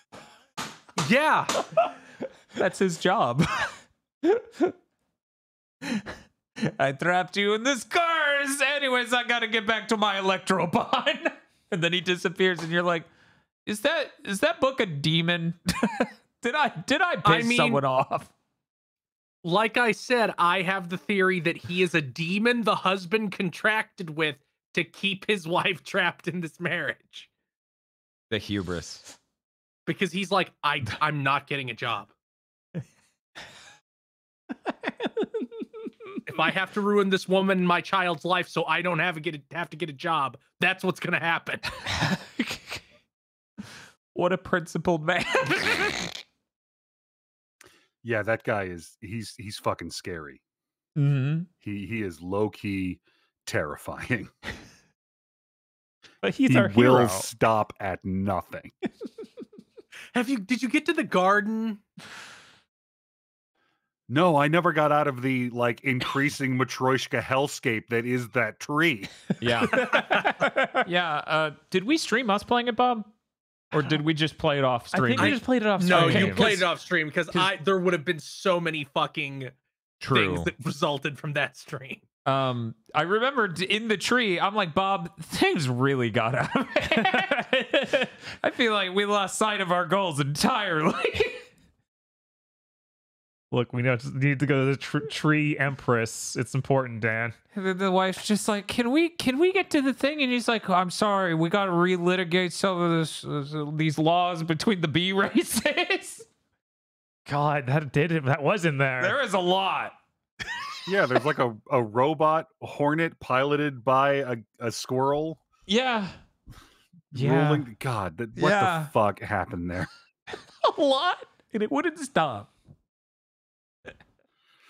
That was all I played this week. Okay, that's great. Hey, Chris, what you been playing? I finally started Atelier Ryza 3, which came out the same day as Resident Evil 4 Remake. Yeah. So obviously it got shoved off a bit. Right. This isn't here nor there, but Koei Tecmo put up like a survey for that game where they specifically asked, do you want us to start dubbing these again? Oh my God. God. So go find that survey and say yes. Please, if you're listening to this and you care about this sort of thing, please just try to find that survey and say yes, because my God, I actually know someone who bought Atelier Ryza 1, and when it didn't have a dub, they just returned it on Steam. Yeah. It's unfortunate. Boy, they shouldn't have released that shit they released last year at all. Atelier Sophie 2. Fuck that game. What a title. Because like you boot up Atelier Ryza 3 and it's me like, oh, this is where all the money and time went.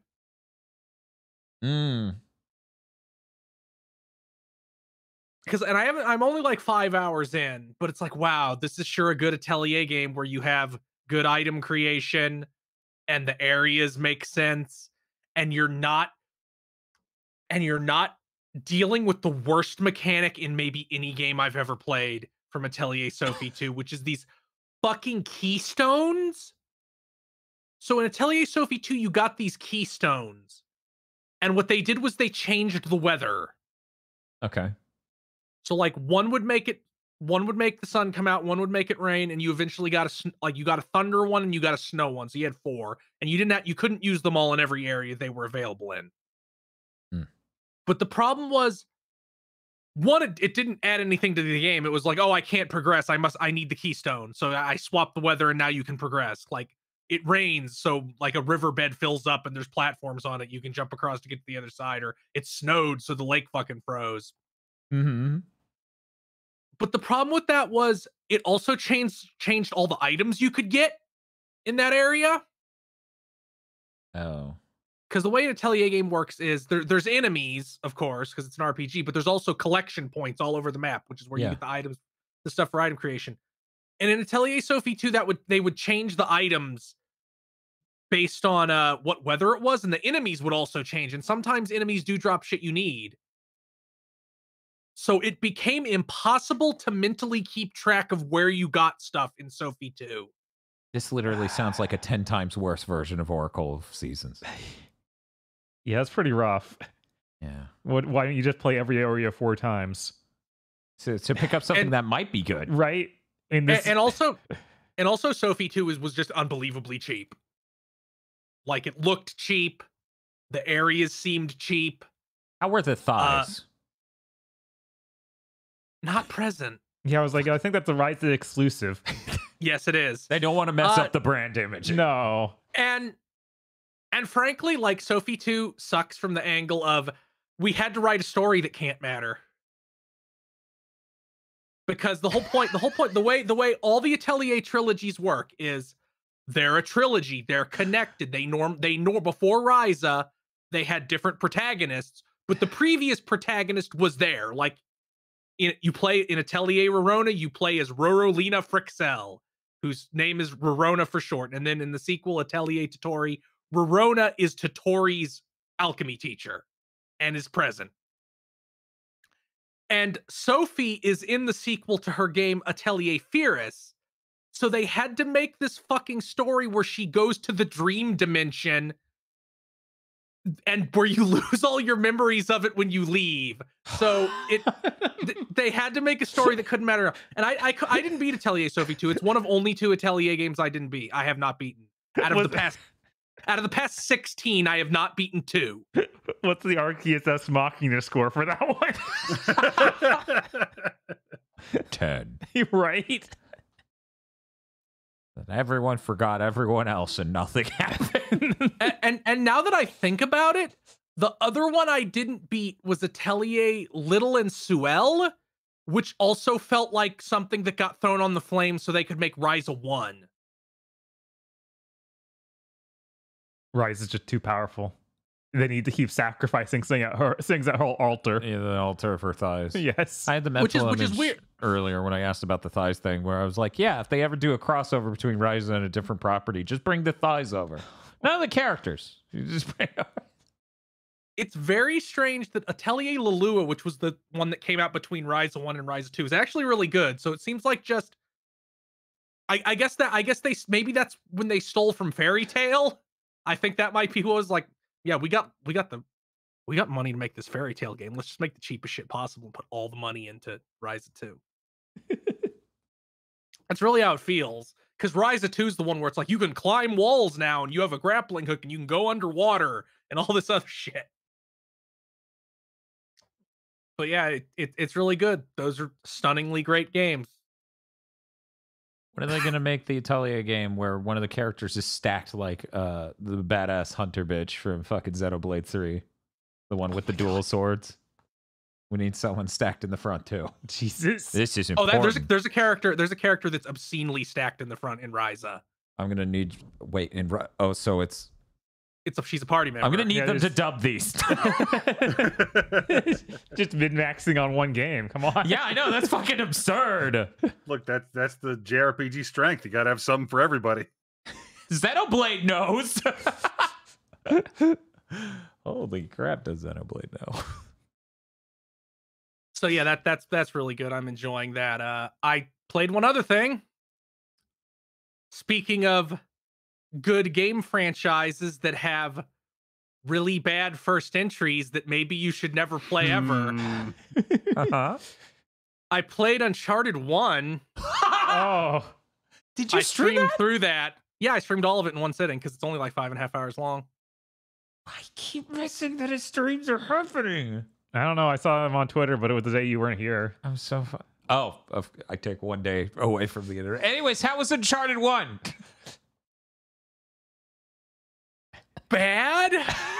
What a surprise! Will it surprise you to know that it's the only Uncharted game I've never beaten other than Golden Abyss, which I just never had the opportunity to play? It like in my head, that whole stream was just Dan talking about, yeah, the engine was terrible. They were like, we were doing brain surgery with a chainsaw. Man, that game's just weird in a lot of ways. Like, they don't have any of the characters down yet, so nobody acts quite human.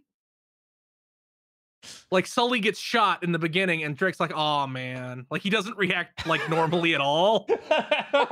He's like, oh, my best friend and father figure's dead. Oh, well. Oh, jeez. I need to play this game again. I'm excited. Elena runs like face first into a corpse that's been like a fresh corpse that's been impaled on like a Rambo-esque spike trap that swings out, and she's just like, wow, that's weird. I'm like, really? Aren't you supposed to be like a normal reporter? You're being confronted with a very graphic corpse. Maybe there's a reason Naughty Dog started letting their actors get a lot more rope to change the writing of certain scenes. Cover in Uncharted 1 barely works. That sounds right, yeah. Like, there's so many times you'll take cover and it'll be like, well, you're getting shot anyway. Yeah, it's a trap. Yeah. And I've never played a fucking third-person shooter with enemies as needy as the ones in this game. Where it's like, oh, you weren't looking at me too long. I'm getting behind you. Yeah. It's like, this had the double debuff of, they had never made a fucking third-person cover shooter before. That genre barely existed before they made this. Mm-hmm. So, and the new engine. So it's just like, multiple times I was like, you motherfuckers, stop getting behind me. Like, when you played the multiplayer for Uncharted 2, you could tell which players were familiar with 1. Because they were the ones who didn't trust cover and who were always fucking moving. yeah, always be moving. Chris, you saw the Kill Switch stream, I assume. Some of it. Okay. I've been thinking for a while now, it will be so interesting to go play. There's no way it isn't.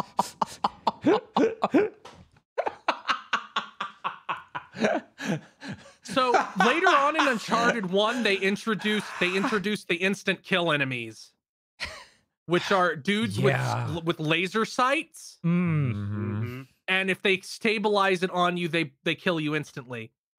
The last normal encounter against guys with guns in that game is like 8 of them up in the rafters of this church having a rave. Yeah. Because the way it works is they swing the laser, like, that's the visual indicator. They're swinging the sight around, and when it becomes steady, you know you need to fucking roll or else they're going to take your head off. So there's like 8 of them, and they're just swinging the lasers around this fucking church. Just having a light show. Somebody was like, yeah, you said this must be Chris, you said this must be the worst combat encounter in the game like 6 times. Another burn ward. Because they do some unhinged shit. They're like, swim across this pool to get to the fucking combat encounter. All the dudes will immediately spawn and shoot you to pieces. And I'm like, well, I guess what I had to do was swim across to spawn them, swim back across, and then take pot shots at them from across this fucking gap. Yep. And to whittle them down. Yep. Also, I don't remember in any of the others how there was just tons of times from like, Drake, that isn't what I wanted you to fucking do. You jumped the wrong way. You grabbed a hold of the wrong thing. Yeah. I feel like that continues being a little bit of an issue, but 1 is so much worse than 2, I feel. In that specific regard. Right. And the reason I played this was to compare it to Tomb Raider, the Tomb Raider.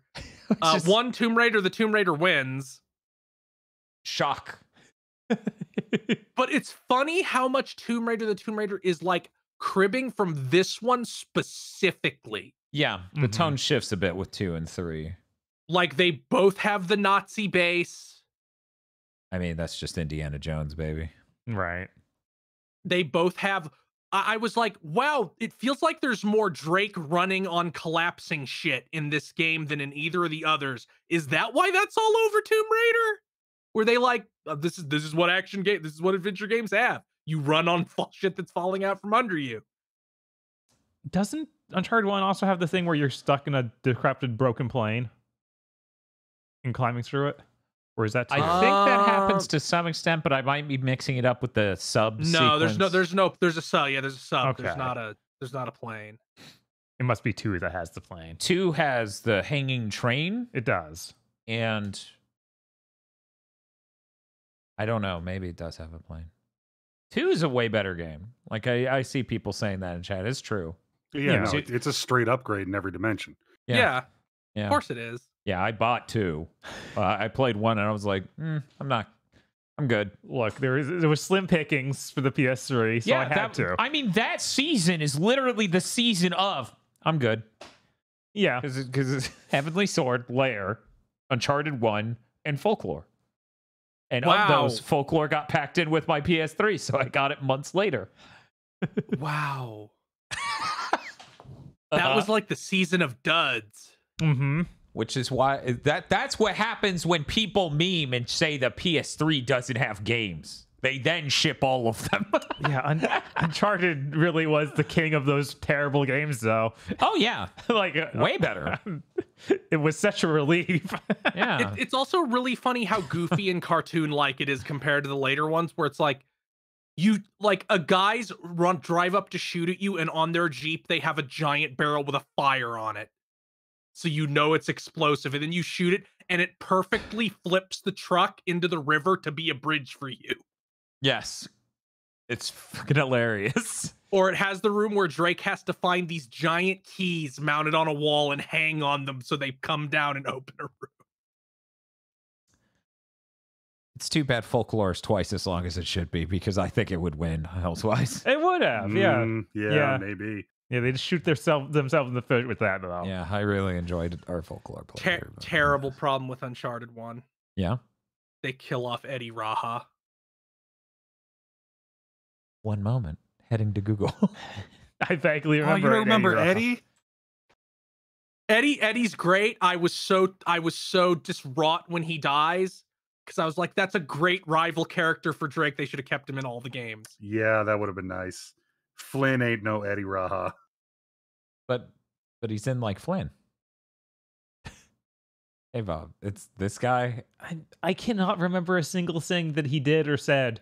I vaguely remember. He's like the shitty worm guy, and he's the guy who's a rat. Hmm. And him and Drake are both shooting zombies, and he's like, Drake, I want you to know, if we die here, I always fucking hated you. And I'm like, oh, I wanted him to live so bad. I was rooting for him so hard. There you go. That looks exactly like an Uncharted 1 character, but I can't tell you anything else. Boy, it's not hard to understand why boss battles are bad and games shouldn't have them after shit like Uncharted 1. Yeah, that generation broke people. They're like, I guess good boss battles never existed. I'm like, what? But there's all this. There's 30 years of games before this. Nope. All I remember is the stuff I played in the last 2 years. No, but games are all like this now, and they will be forever. So this is the new normal. We can't improve because from this point any further, because we're the pinnacle right now. Yeah, obviously. This is society, technology, art. This is all video games should be. Uncharted. The culmination point is 7th gen. Games were always intended to be that. How could we possibly design a boss battle for a game about climbing and running and cover and shooting on this boat with a flat area and no cover or climbing? Very smartly, I guess. He makes a good point. But I'm looking forward to playing Uncharted 2 and seeing the increasing forms of, no, it wasn't magic. It wasn't. We have an explanation for why it wasn't magic. I still don't get that game. Oh, we're gonna, you know what? We're just.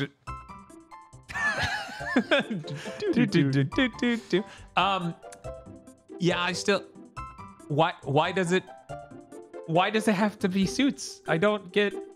Maybe Chris will come out of it and he'll be like, Dan, it made perfect fucking sense. Maybe I will. You might! In Uncharted 1, it's real stupid because they're like, well, it's a biological weapon. I'm like, that creates mass from nothing and made them immortal? Yes. I never came away from one with them saying it wasn't magic. Like, that thing is clearly magic. Yeah, everyone always said one was magic. It is magic, but it feels like they're trying to do it this last time. Like, no, it's a freaky disease thing. And I'm like, but these zombies are Spaniards from 400 years ago. Yeah, it's a disease. It's a magic disease. They all like this. They admit it. It's magic in 2 as well. It's always magic. Yeah, they drink a magical nectar and now can jump like 5 stories into the air. But we needed them to wear funny suits to scare Nathan Drake. Well, and I'm like, then why can't they just be? I those figured the funny creatures? suit thing was cultural. Like it was some Johnny Quest era. The natives put on a scary I'm being costume. racist. Shit. I'm sorry. Apologies to the people of Shangri-La. I mean, It's insensitive of me. yeah, I guess in 3, it is no longer magical because it's a drug. No, 3's. Except for the dude who's a genie. See, that's what I'm. That's what I'm really excited for Chris to get around to. 3. What is the dude from 3 that we memed about for like 2 months? He's the antagonist. Yeah, Talbot. Yeah, and that's because I had just gone through the PS4 version of 3, and it's just like Talbot almost exists at a script level and no other. I mean, 3 is the one where they were like, yeah, we didn't give a shit about the story at all. We made all this gameplay shit and then connected it with cutscenes. Yeah, it's really funny. Anyways, I'm gonna stop those spoilers from you. Did you play? Boy, there's sure not a single fucking thing from this game that's in that movie. Yeah. No. Yeah, isn't that weird? There's not a single memorable set piece in Uncharted 1. What are you talking about? You're on a boat and you have to shoot guys. Yeah, one's really just supposed to be look at how pretty the foliage and stuff is. We couldn't do this last gen. Yeah. I kind of want to go back and play Gears of War 1 and be like, which one wins? Yeah, it's interesting because Gears 1 ships first. Yeah, like whole year. I kind of think Gears 1 might win. Probably. The cover worked in that. Yeah. Were there any exciting push a burning car segments in Uncharted 1? This is the metric. There was some pushing segments, and then there was like these really weird puzzle areas but the puzzle was like follow an arrow. Yeah, Uncharted kind of gets hit a lot with, man, this puzzle design is brain dead. But yeah, don't play Uncharted 1. If you get that collection, just go right to 2. There's no characterization or anything in Uncharted 1 that you need at all. Yeah, just play the first hour at most of Uncharted 1. You could be like, that. Let's assume the rest of the game is this, and then just turn it off. You get everything you need in the first like 3 chapters of Uncharted 1. Sully's his mentor. Drake's a piece of shit. That's it. Elena hired him. That's it. No, he scammed Elena. Well, yeah. And then he's like, I didn't get any permits, so these guys are gonna kill us. We better shoot back. So there you go. That's Uncharted 1. Yeah. And that's all I played. Oh shit. I mean, this is Podlords? Oh. Podlords.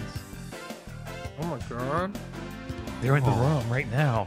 Oh my god, you see them too, thank goodness. Podlords. Podlords. My co-host can't hear the music. Pod. Yes, that's right. The Podlords. Podlords such as E. Lee Broyles. Push versus Precious, based on the novel Push by Sapphire. BN12. Red Blaze 27. Suzushiro. Shibuya Gato. Rado. 101 Shades of Wonderful Remastered. WTF Spider-Man. Sony's 13 Crusades to try and get Horizon out of the cuck shed. Mr. I Like Spam. It will be a cold day in hell before I say its name is Rayquaza over the superior Rayquaza. Absolutely. Fair. Also, I'm finding out from the comments section that movie, which is exclusive to patreon.com/gbpodcast, the one after this one, is gaslighting me. They do not call him Deoxys. They call him Deoxys in the anime. They only call him Deoxys in this one movie. That's great. I'm so mad. That's insane. Ah! DFW 3K. Aka Akaska is 2 for 2 on series that I'm going to jam into my face as fast as possible. Ah, nice. Shiny Mew. Kristen. Kyle Bjork. Today, Adam reminds chat room that the peak video game exists. Moon over the castle intensifies. Adam, you gotta play 7. 7's so good. Gran Turismo 7 is so good. I'm so excited to play Gran Turismo 7 in VR and go 40 miles an hour. I feel like it's so fucking fast. Oh, God. Iron Aggro. Blig de Blue. Schlig des Poo. Monster Hunter Ryzen and Raiden? What do you mean Dead Island 2 is out tomorrow? PsyOp, not real. Yeah. Everybody's gonna open that case and Anthrax is just gonna come out.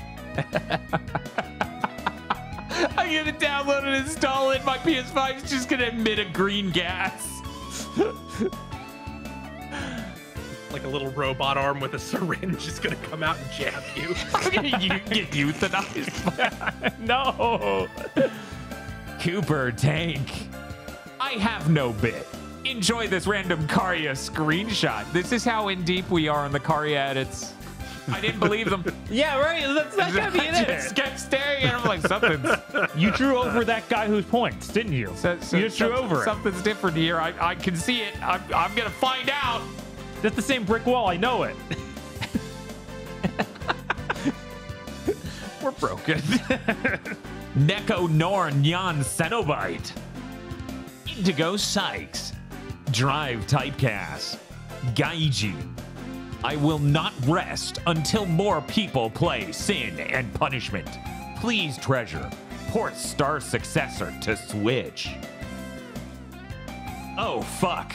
It's the Raccoon Lords! Oh God, there's so many. Right? I want to give them all peanut.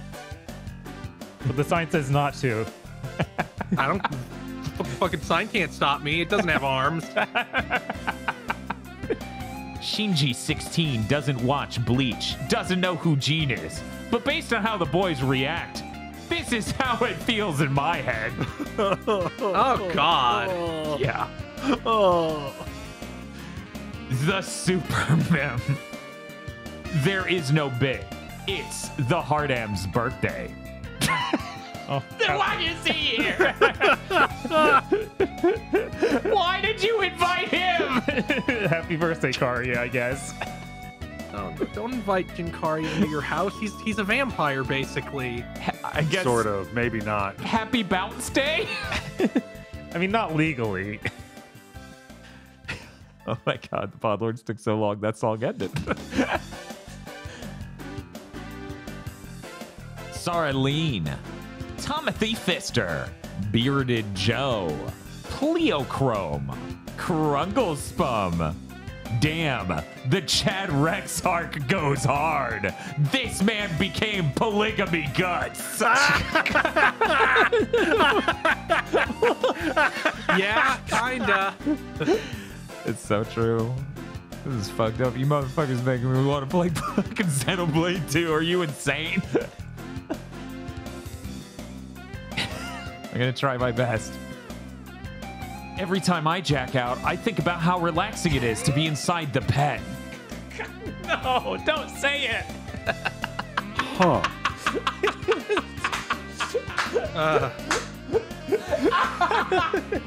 You can just push L1 on the screen and he says it.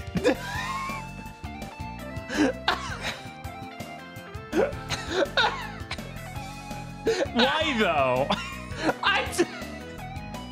It's just so relaxed to be inside Land's pet.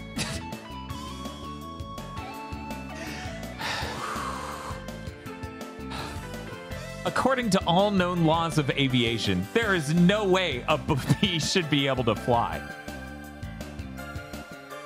What is small? Actually true, by the way. Black and yellow and drops things, Bob. A fumblebee. Is it fumbled? Oh, I get it. okay. Okay. Just me. Immortals of Destiny Brain Rot. That is truly immortal brain rot. Slightly above average. Thank you very much to our pod lords. Thank you, Lord. Thank you, pod lords. Thank you, pod lords. Thank you, Podlord. And if you'd like to become a Podlord, you can go to our Patreon at patreon.com/gbpodcast. For as little as $5 a month, you get access to many benefits such as early access to Chugging, Bleach, and Pokemon Go to the Movies, our 2 monthly anime review podcasts, which will be continuing until the heat death of the universe thanks to AI generation. We'll be fucking skeletons, and it'll be spitting out these podcasts where we review things that don't actually exist. You also get extended content from other shows we do when indeed such things exist for you to be given, in a patron exclusive show 1 a month where you get to vote on what good or bad thing we have to watch and then talk about. And if it's a bad thing, you get a commentary track, and we don't release those publicly. So there's like 70 somewhere around there. Yeah, it's waiting for 70. It's so nuts. God. Now, granted, they're all for things you should never ever watch. I don't know. A couple of them are like George of the Jungle Or Good Burger. Yeah, a couple. Good Burger. A couple of them. The are first, okay. the first 2 things we did, and then nothing but a wasteland forever. Yeah, no, that's true. We did that in like the first 7 episodes. It's so You also get a movie, Isolation 119, a fantastic little independent film about a man who really wants to get a tax write-off on his vacation and maybe find out the mystery behind his brother sitting in a bathtub and headbutting a broken glass. He's not dead. He's just kind of comatose. yeah. It is unclear, but he didn't have a good bath. We're clear on that much. But that is patreon.com/GB podcast. And if you don't have any money, it always helps us immensely to tell your friends, rate us on Thursdays before they remove that feature. Rate us on your podcast app of choice, and like this video on YouTube if you're watching on YouTube right now. That's patreon.com/GB podcast. Thank you. Let's get to news. Let's get to news. We got some news. Some of it literally sounds fake. I think I can say that. I don't believe 2023 should be a world where I have to open news and go, ladies and gentlemen, Atari has bought Bubsy. At the same time, this feels really appropriate. Does it? I feel like Atari's been so dead so many times by now, them buying anything's weird. Yes. So them buying Bubsy is a double layer of, come on now. You serious? Bubsy is the exact sort of trash that I would associate with modern Atari, though. Yeah. For people who don't know, Atari has acquired more than 100 PC and console titles from the 80s and 90s. That's a lot. IPs such as Bubsy. And then a bunch of things no one cares about. Was it an IP or was it just the game? It sounds like they own the IPs now, but maybe it is just the game. But notable games such as Bubsy, Hardball, Demolition Racer series. You know that? And then they list 1942 Pacific Air War. And I'm like, no, that's not the Capcom one. No, right? I don't think so. Yeah, so anyway, Atari bought Bubsy. What the hell's wrong with the world? Yeah, I'm like that. When Bubsy is the top of your 100-game pile, you know it was not a good pile to buy. I'm not excited for fucking Night Dive to be stuck porting shit like Bubsy forever. Oh no, that would be truly terrible if that occurred. That would actually be tragic. At the same time, I kind of want to see Night Dive's release of Bubsy 3D, like on the Night Dive engine. Okay, he's not wrong to say it. That actually would be really fascinating philosophically. Right? Like, it's something that shouldn't happen, but I would applaud it. I don't like that this is happening, but I'm gonna clap. Okay, Bob. That's a good thing. Bob, if you clap, they don't know what that means. They don't understand irony. They'll keep doing it. So I had two ways I could take this news. Instead of taking it towards other absurd, funny things that happen, I'm going to take it in the acquisition direction. Sega acquires Rovio, the owners of Angry Birds, for $775 million. I sure wish I made a middling to acceptable mobile game between the years of 2008 and 2012. Because, they still pull in big money. So I saw this and I'm like, yeah, they still pull in big money. Make a Sonic skin to Angry Birds. That's like the most obvious thing in the world. He rolls into a fucking ball. You shoot him at a bunch of Robotnik enemies. Yeah. There. Yeah. Yeah. It's easy. It'll do something. Also, bring Angry Birds back to consoles. That was here a little bit. People give you throw $20 at that. It is weird to think that they haven't done that since the 7th gen, have they? Because I remember the Wii had it. Yeah. I don't know why. I remember. I guess it would have had to be like 2009, maybe a little bit more recent. Where I'm like staring at this cover of Star Wars Angry Birds for the PS3, and I'm like, who would buy this? That's $40. Yeah, someone did though. Someone had to have. Right. To cap off this news, I'm going to read a quote directly from TechLink to a YouTube show made by Linus Media Group that does not provide links to any of the news articles they cover. Their entire show is like a 10-minute news show where they just do bit. And since their coverage is service level, I kind of would like to go read the original sources, but they never include the links. So this is me striking back at them by literally reading their joke while reference. It's credit to their joke. Personally, I don't get why Sega would be interested in a company whose popular animal mascots once dominated an entire platform, but now only cater to a smaller yet rabid fan base. I hate news shows that are just 8 minutes, 10 minutes long and don't provide links to the article. I don't want to go to Google and type and then pause the right frame to get the site, because they don't even say the site half of the time. They just show it on. Anyways, we're moving on. We're moving on to the other weird as hell news that doesn't involve acquiring. We found Joseph Staten. Oh boy. He ended up somewhere that we would have made a joke about on Armchair Devs or Gamer Premonitions. That's so right. It's so fucked up that it happened so fast. Yeah. It was in a week. Joseph Staten joined Netflix Gaming. He's thrilled. The only place where I'm like, that's worse. That's worse than where he was. There's even less chance of something coming out there. Yeah, that's... Oh, boy. I don't know. I don't know anymore. Microsoft is so bad. I'm like, Netflix might have a better chance of launching a game. I mean, when you look at the track record, they did launch Point B. Right. And they have a game they announced this week that's launching on Switch and stuff. So... Microsoft, you shouldn't be competing with Netflix Gaming. Yeah. Anyway. They specifically set themselves up to compete with Netflix Gaming. They said they're competing with Netflix in the fucking shit they gave the FTC because they have Game Pass. Yep. Yeah.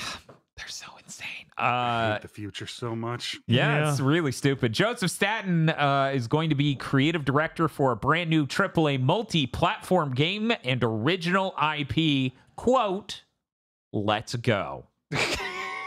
Well, see you in 2028, Joseph. Right. That is it for my news. We're going to move to Dr. Aggro. You guys remember, God, what was it? Let me double check the date on this one. I think it was last year. Yep. When Resident Evil 2 and 3 remake got updated and they just forced in ray tracing and nobody's PCs could run it anymore. Yeah, they had the higher end mode that is performance heavy because it has the 3D audio, the ray tracing, and some other things that were all changes added for the PS5 and next gen versions. Well, Resident Evil 2 and 3 were updated again, and they accidentally turned off the ray tracing. Yeah, it's just gone. They you apologized. Can't access it anymore. They said, sorry, not intentional. We're going to try to fix it. I don't think they give any hard details on when or how. No, I'm not sure they know. It's been an incredible couple of weeks for random updates. We've been informed that the Coke vending machine we put outside of the food world has been stolen. We apologize. We don't know where it went. No, we'll get it back. So we here on the podcast are all old. Anybody want to challenge that statement? I mean, No. biologically speaking, I believe I am older than you. However, I feel like I'm a fresh young lad. So we all remember all the print media that came out surrounding Pokemon and all the nice watercolor art it had that was high contrasted to shit and faded out in the wrong color. Yes. Well, so a YouTuber called Lutu has been archiving and spreading around better, accurate scans of that art, which is cool because now we get to see, Ken Sugimori's art the way it was intended to be. Yeah. I added it to news because this exploded on my Twitter timeline, and a lot of people are really like Confederate statue mad. Diglett's not supposed to be that color. What? You're erasing our albino ditto history. What? Yeah, some dumb Gen 1er brained morons are super mad that better scans are going around because it's our history that we grew up with this shit version. These people need help. Yeah. And then Bulbapedia is like, we archive all changes to these articles, so you just go back and you click for the earlier version of the image, and it's still right there. There you go. I was at a restaurant on that one day I disconnected from doing GigaBoots work and the internet. Mm-hmm. This is not a common thing. Tosh and I are out. We are enjoying a night together. But at this restaurant, there are so many tables. But this couple, this married couple and their child sit right next to us, which is really weird. And I'm like, okay, now I got to make sure I don't say anything like, cursors or whatever. But at one point, randomly, not because of anything Tosh or I said, the kid goes, "Hey," talking to her parents, you, what was it like when Pokemon first came out? And the dad goes, "Oh, yeah, that was cool." She's like, "But like, could you buy Pokemon stuff?" And he goes, "Yeah, you could go to a store and buy a Pokeball." This is where the whole conversation begins and ends. And I'm like, dude, you just made it sound like we could go anywhere and just get one. Like it was the simplest shit in the world. I would be like, Politoed and Poliwhirl and Poliwrath. For some reason, they really thought those were winners back then in Gen 1. There was so much fucking merchandise of that line specifically. And that is true. Yeah, that was one of the represented. Yeah, and that was one of the big. That was one of the big Pokemon that the main characters had in the manga. If I remember correctly, even the super bouncy balls they had, the picks were Raichu, Clefairy, something. It might have been an Alakazam and Poliwrath or whatever. I had a Jolteon. Oh yeah, Jolteon. Yeah, that's the Jolteon third thing. got pushed, So those yeah. are like the 4 bouncy balls, and I'm just like, why is Poliwrath there? That's crazy. Anyway. Oh man, people who still think Beyond Good and Evil 2 is coming out, brace yourselves. I'm bracing. Ubisoft Barcelona has posted a job listing for a senior concept artist. What? So let's go over how weird that is. Yeah, concept artist for a game that's been being made for what, 15 years? I don't know why you would need a concept artist in a game we're just trawling DeviantArt to get all the art for. Well, I guess the Joseph Gordon-Levitt initiative just didn't pan out. yeah, probably fell through. Also, Ubisoft Barcelona isn't the studio that's apparently making Beyond Good and Evil 2. That's Ubisoft Montpellier. Yes, or at least it was the case. But I guess it's part of Ubisoft's plan to leverage their globalized assets to fuck up every project evenly. Move guess. everything around a Spreading it bunch around. and just confuse everyone. They did a fucking show today talking about how we're definitely shipping a new mode for the Division 2 soon. It's happening. Why though? We're also definitely going to ship that free-to-play sequel to the Division someday. Yeah. Oh yeah, that thing is still Yeah. maybe gonna be real. I think about that a lot. I don't think they're gonna ship anything ever again. You know, Aggro, obviously the senior concept artists need to make an ad campaign, art for an ad campaign for the game launching. It's that's happening. not what they do. I know. I always think of like game announcements as like, you know, we're having a kid announcements, right? I always think of it that way, where it's just like, ladies and gentlemen, we're having a baby. And it's like, oh my God. So when, you know, 10 years in, you're like, she's pregnant.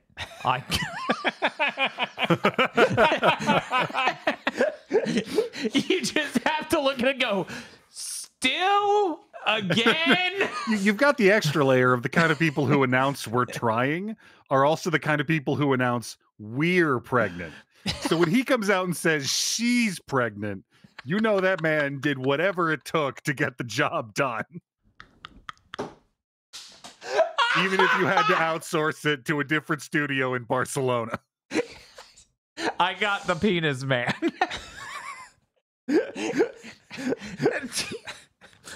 That's it for aggro news.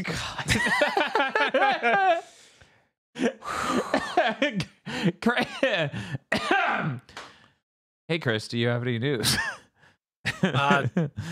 Immortals of Aveum dropped a gameplay trailer. They also dropped some nails in the coffin of me wanting to buy that game. Yeah, because there's no UI for one, so why? Not even for one clip? You couldn't give me the UI? There's no UI elements on the stream, on the entire screen. They just stripped it for that trailer. or it doesn't exist. There's no way it doesn't exist. This game ships in a few months. No one has the balls to ship a fucking game without a UI in 2023. I wish. Mm-hmm. I would applaud. We would make that category for Game of the Year. Game that shipped with no UI. There's a bunch of shooting enemies with fancy looking particle effects. Normal guns disguised as magic by particle effects. Enemies tend not to react when being shot. Also, it has Destiny loot, complete with light levels, called your Magnus rank. Oh my god. Yeah, that's quite something. This game has 5 fucking currencies. It's single player. For what purpose? I'm not dealing with 5 different currencies and fucking gear score in a single player game. Go fuck yourself. Yeah, I don't know why anyone would want that. Like, it just seems completely out of place. And it doesn't seem like this is gonna be a big part of the gameplay loop. Like, go do these side quests to get loot. Like, he's just blasting an enemy and it pops up on the screen like, got flag flare blaster epic. And I'm like, fucking why? This still looks like, you know how stained glass kind of looks like rock candy? Okay, go on. I know it's probably stained glass, but I still have the idea of sticking it in my mouth with this game. I think it's crazy they showed it without a UI because he just shoots these enemies that do not react. There's no indicator that you are hurting them at all, basically. Right, because they don't have the numbers. Right. If they have numbers, I could see it. And they don't have an animation to go. Yeah, there's no animation. The sound design is terrible. It sounds like he's flicking pieces of paper rather than doing anything cool. Somebody says, have you seen the PC requirements? And now I gotta know.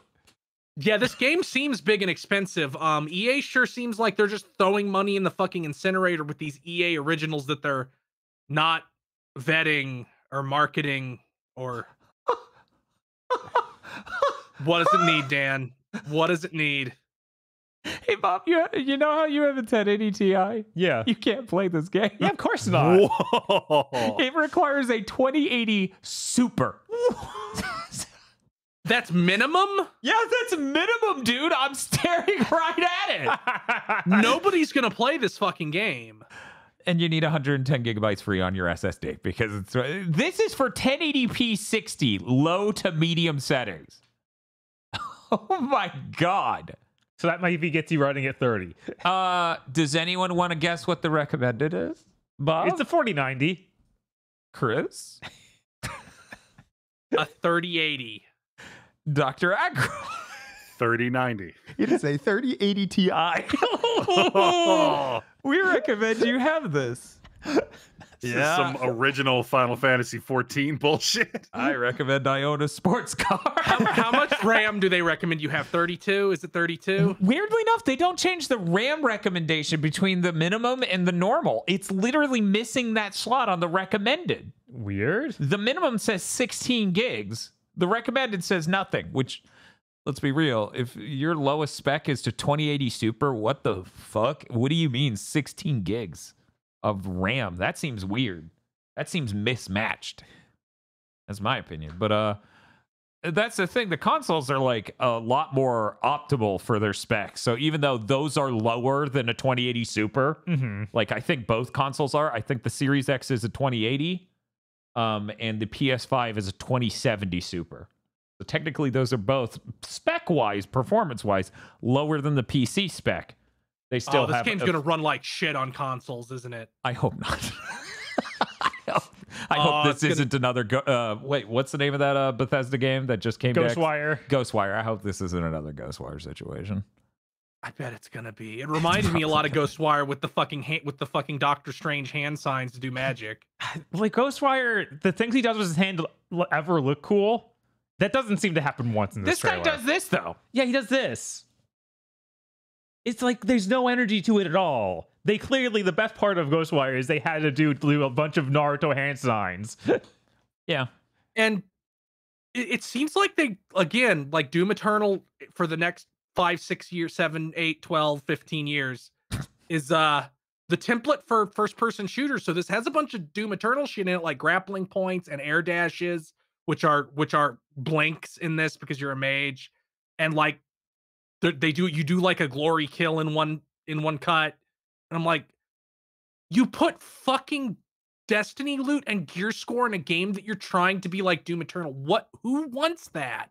I don't understand this. I don't understand how this is a single player game. Like it's single player and the enemies are insanely bullet spongy.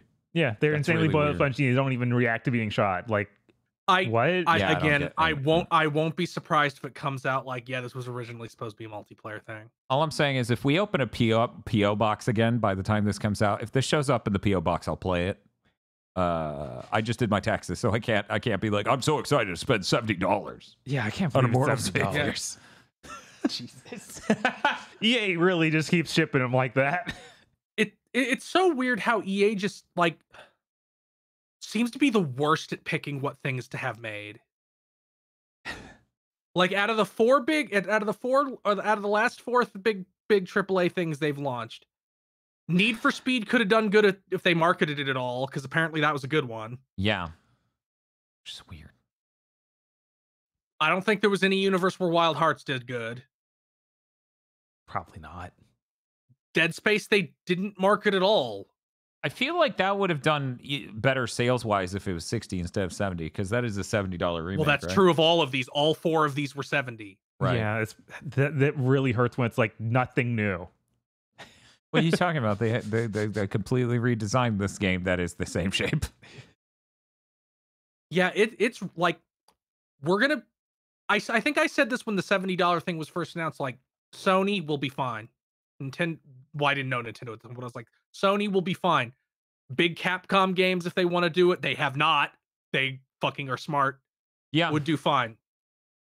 But what's gonna get hurt is this shit that's one step below the super AAA, where it's like this, like all these EA things. It's like, yeah, people aren't gonna come out and shell out $70 for that. Yeah, especially when it's like a new IP like these. Right. Like nobody trusts it, knows what it is yet. And you want to spend $70 on it. This sounds really harsh. EA, you've lined yourself up a biomutant. No one's lining up to jump in this hole you've made. But other people are getting that much money, so I will. Oh! That's how it works. Is that how that works? There's been that Twitter meme that's been going around where you got to post the best "I'm not him" moments, where a guy realizes he is not the big cool epic Chad. He is in fact not him. I feel like everybody pretty much should be thinking that when looking at God of War Ragnarok. Yeah. Yeah. Yeah. please don't ship fucking Dragon Age and Mass Effect 4 at fucking $70. Oh, they're absolutely. yeah, they're those are gonna. Yeah, those They're have name gonna, but brand. I want those to possibly do good. I want to have faith. And you're just putting the fucking weighted clothing on BioWare, and they already can barely move. Please, They're wheezing. it's like that fucking King of the Hill joke where he covers Bobby in carpet and sprays it with a hose to try and get him to try and teach him like explosive strength for wrestling, and he just can't get out.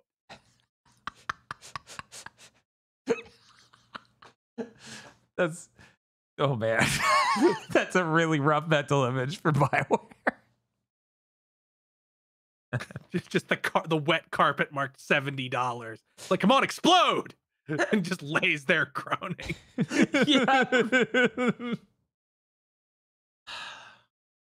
Next piece of news. BuzzFeed is shutting down BuzzFeed News, and the press release they released with this is going to be like, yeah, we're just going to get algorithms to write stories for us. And this is only BuzzFeed News as of now, but if you work for BuzzFeed, start looking for another job because you're going to be gone in 6 months. Yeah. Yep.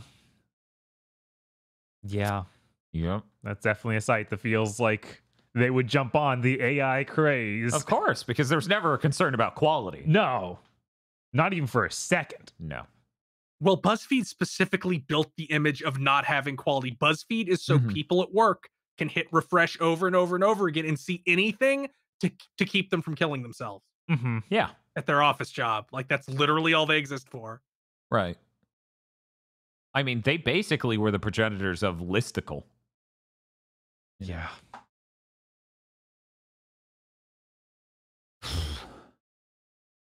I guess we're heading to Bob News. Hey, Bob. Sure. Give me some Bob News. CyberConnect 2 is shutting down their Montreal studio in July. They had a Montreal studio. Yeah, they opened it several years ago. I guess that did not pan out. Yeah, I have no idea what they even did. I assume they just outsourced various like art, but who knows? It's like, no, but I doubt they worked on any of those anime games. I doubt they worked on unless CyberConnect 2 Montreal was just like 8 furries sitting in a room cranking out art for the Little Bronx Tale franchise. Unless it was that. Yeah. I don't know what they were. Well, that's unfortunate, I guess, that we didn't really get anything out of them, it seems. Yeah, it feels like they just opened it. Didn't know how to deal with it. Right. Which is always weird that they opened it because they are a smaller Japanese dev. So right. The thought of making another studio literally halfway across the world. Yeah, they're no Capcom. Yeah. It's weird. Xenoblade 3 story DLC comes out next week. It's called Future Redeemed. Can you believe they shot us like this? Right, April 25th. Guys, What? they're releasing a Star Wars game that looks good that week. Leave me alone. Right? Give me even 1 week. I'm going to have to do the thing I did with Xenoblade Chronicles 3 of just, I'll play this at the end of the year. Who knows? Maybe nothing will come out in July and August because it feels kind of like that's the case right now. Yeah, it feels kind of like that those are just the dead zones until fucking Spider-Man shows up gorilla walking in September. And Starfield, I guess, if that doesn't get delayed again. Just put that in there. They also announced new amiibos. We're going to see a Noah and Mio amiibos coming sometime. They didn't say when. And they're doing a Pyra Misro combo pack amiibo in July 21st. Get all your waifus. Yes. THQ Nordic announced they're doing a showcase August 11th. Good luck remembering that. Do you think that with EA being pretty definitively dead forever? Wait, do you think all this game? You mean E3? Not EA, E3. I was like, shit, did I miss a story? Sorry, I was fucking keyed into the future of fucking 2027 or whatever when that will actually happen. Do you think we're gonna see like all the gaming shit move to like August? Because that's around when Summer of Games is, isn't it? Summer of Gaming actually happened in June, but there are a lot of Gamescom things and another Summer of Gaming thing that was in August. Yeah, it's still currently split between those two. So this is again. So I next to wonder if Gamescom. Yeah. Since there's no longer like a gravity well in June pulling all the gaming events towards it, I wonder if we'll see like a shift in the industry to now it's in August. I hope not, because it feels like that's a long time without news. Like that's more than halfway through the year. So having your event all the way then feels a little rough. But if everybody does like directs and personal shit in like spring and then they do another thing in August, that, you know, Yeah. Yeah, that sort of thing could work. They said there'd be Trine 5 news here. So, get hype. Why do they own Trine? Why does Trine need to haunt me? because they fucking own everything. They're fucking THQ Nordic. Stop embracing things. How about that? Have you heard of it but never played it? They probably own it. Yeah, they also said they're going to talk more about the New Alone in the Dark game they announced a year ago. Oh my god, do they also own the Lost Vikings? Probably. That game. THQ, embrace her. Mhm. Re-release Ride to Hell Retribution. You can, have, and will do worse. Now that gives you a sort of confidence boost when you hear it put like that, Yeah, it seems like the switch over to ChatGPT derived news for BuzzFeed was in January. Now they're just shutting it down entirely. So it's just dead. Oh, so they're not even doing sounds- do AI based. It sounds like today's news was they put a fucking bullet in between the eyes. They put that press release was like, we're going to continue using AI and other stuff, and I'm like, oh, you're It's You're just coming not- for our other divisions. This isn't the dub you think it is, Chief. Right? We poured this strange liquid on my car and it sort of ate through the engine block. We're going to see what other stuff we can pour it on to improve our circumstances. Though. Next up, my wife and our dog. Good Lord. Come on. Jesus. Devolver Digital announced a new game. Okay. It's called Karma Zoo. All one word. All one word. It's for PS5, Xbox Series, Switch, and PC. Developed by Pasta Games, also all one word. They did Arkanoid Eternal Battle, which is like some... That is a thing that exists. Yeah. I don't know a damn thing about it because I'm like, it's Arkanoid. I get it. Right. I looked up a video. It's like Arkanoid was 25 players online at once. Mm-hmm. I am kind of surprised this isn't related to like the Binding of Isaac guy, because the art kind of looks like that. Huh. I It get reminds that me of the kinda. End is Nigh. The other thing he did that nobody, or was the End is Nigh Super Meat Boy? Well, I mean, the same guy's involved in both. Oh, okay. Yeah. The Super Meat Boy, I believe, was two different people, though. Or Binding of Isaac was. I don't know. Wish I could remember that guy's name right now. Edmund Yes, Edmund McMillan. Edmund McMillan. Yeah. Yeah, I did a pretty good job during the end of 7th Gen of not paying attention to the litany of indie devs journalists were propping up that later came out to be questionable. Not that Edmund's one of them, but there sure were a fucking lot. Mm-hmm. But this game looks kind of neat. It's a multiplayer-focused 2D puzzle platformer. So it's you like queue up with random people, and you all get to choose different animals, and they each have different powers, and it'll custom make stages or stages with puzzles that can be solved by your set of animals, and you have to figure it out without communicating with them. Basically, just like flailing at the puzzle until you solve it. Aggro, this is great. You can get that friend to play with you online, and now you can't even tell them what to do. This will probably be a nightmare, but it might be funny though. That was my first reaction, but I'm like, maybe we'll experience one of those journey moments where people are really into making it work. Mm-hmm. So that might be good. I don't know. Maybe. Now I need to talk about Monster Hunter Now. I want my Monster Hunter, and I want it now. Was a joke I was going to make in the thumbnail, but then I realized no one would remember that Yeah. marketing campaign. I think it was before my time, in a sense. Right. What, JG Wentworth? Nah, man, that shit's evergreen. And that's true. Yeah. Everybody loves J.G. Wentworth. This is made by Niantic, the people who did Pokemon Go. This is Pokemon Go Monster Hunter. There seems to be combat in it somehow. It's unclear. Everything in this trailer is pretty vague on how it works, but you do have they showed the map with all the different like Pokestops that are now Monster Stops. It comes out in September. Okay. That company is making a lot of games right now. Yeah, apparently. I'm going to check something without saying anything out loud real quick. Okay. I'm sure it is, but I want to be 100%. Ah, yes, Peridot. Okay. They're also doing a beta for Peridot, which is imagine Neopets but Pokemon Go. that is what's going on with that. Apparently, they just keep moving gameplay mechanics and stuff all over the place and being like, I don't know. Nintendo ain't stopping us, so is sure. this good? Yeah, what are they gonna do? That thing's purple and cute. We invented that. Right? Okay, more acquisitions now. Ah, geez, I should have segued here earlier. Yeah, there's like a ton of acquisitions this week that all got announced within the last 2 days. Yeah, that was weird. Yeah. So Epic Games is acquiring Aquarius. No. Aquarius? No. Aqua Iris? I'm going to say Akiris. Akiris? Because they might be Brazilian. They are Brazilian. Akiris. Because they don't have an A, it can't be Aquarius, and they don't have a U either at the end. So, all right. Akiris. They made Horizon Chase. Not Horizon. Not Horizon.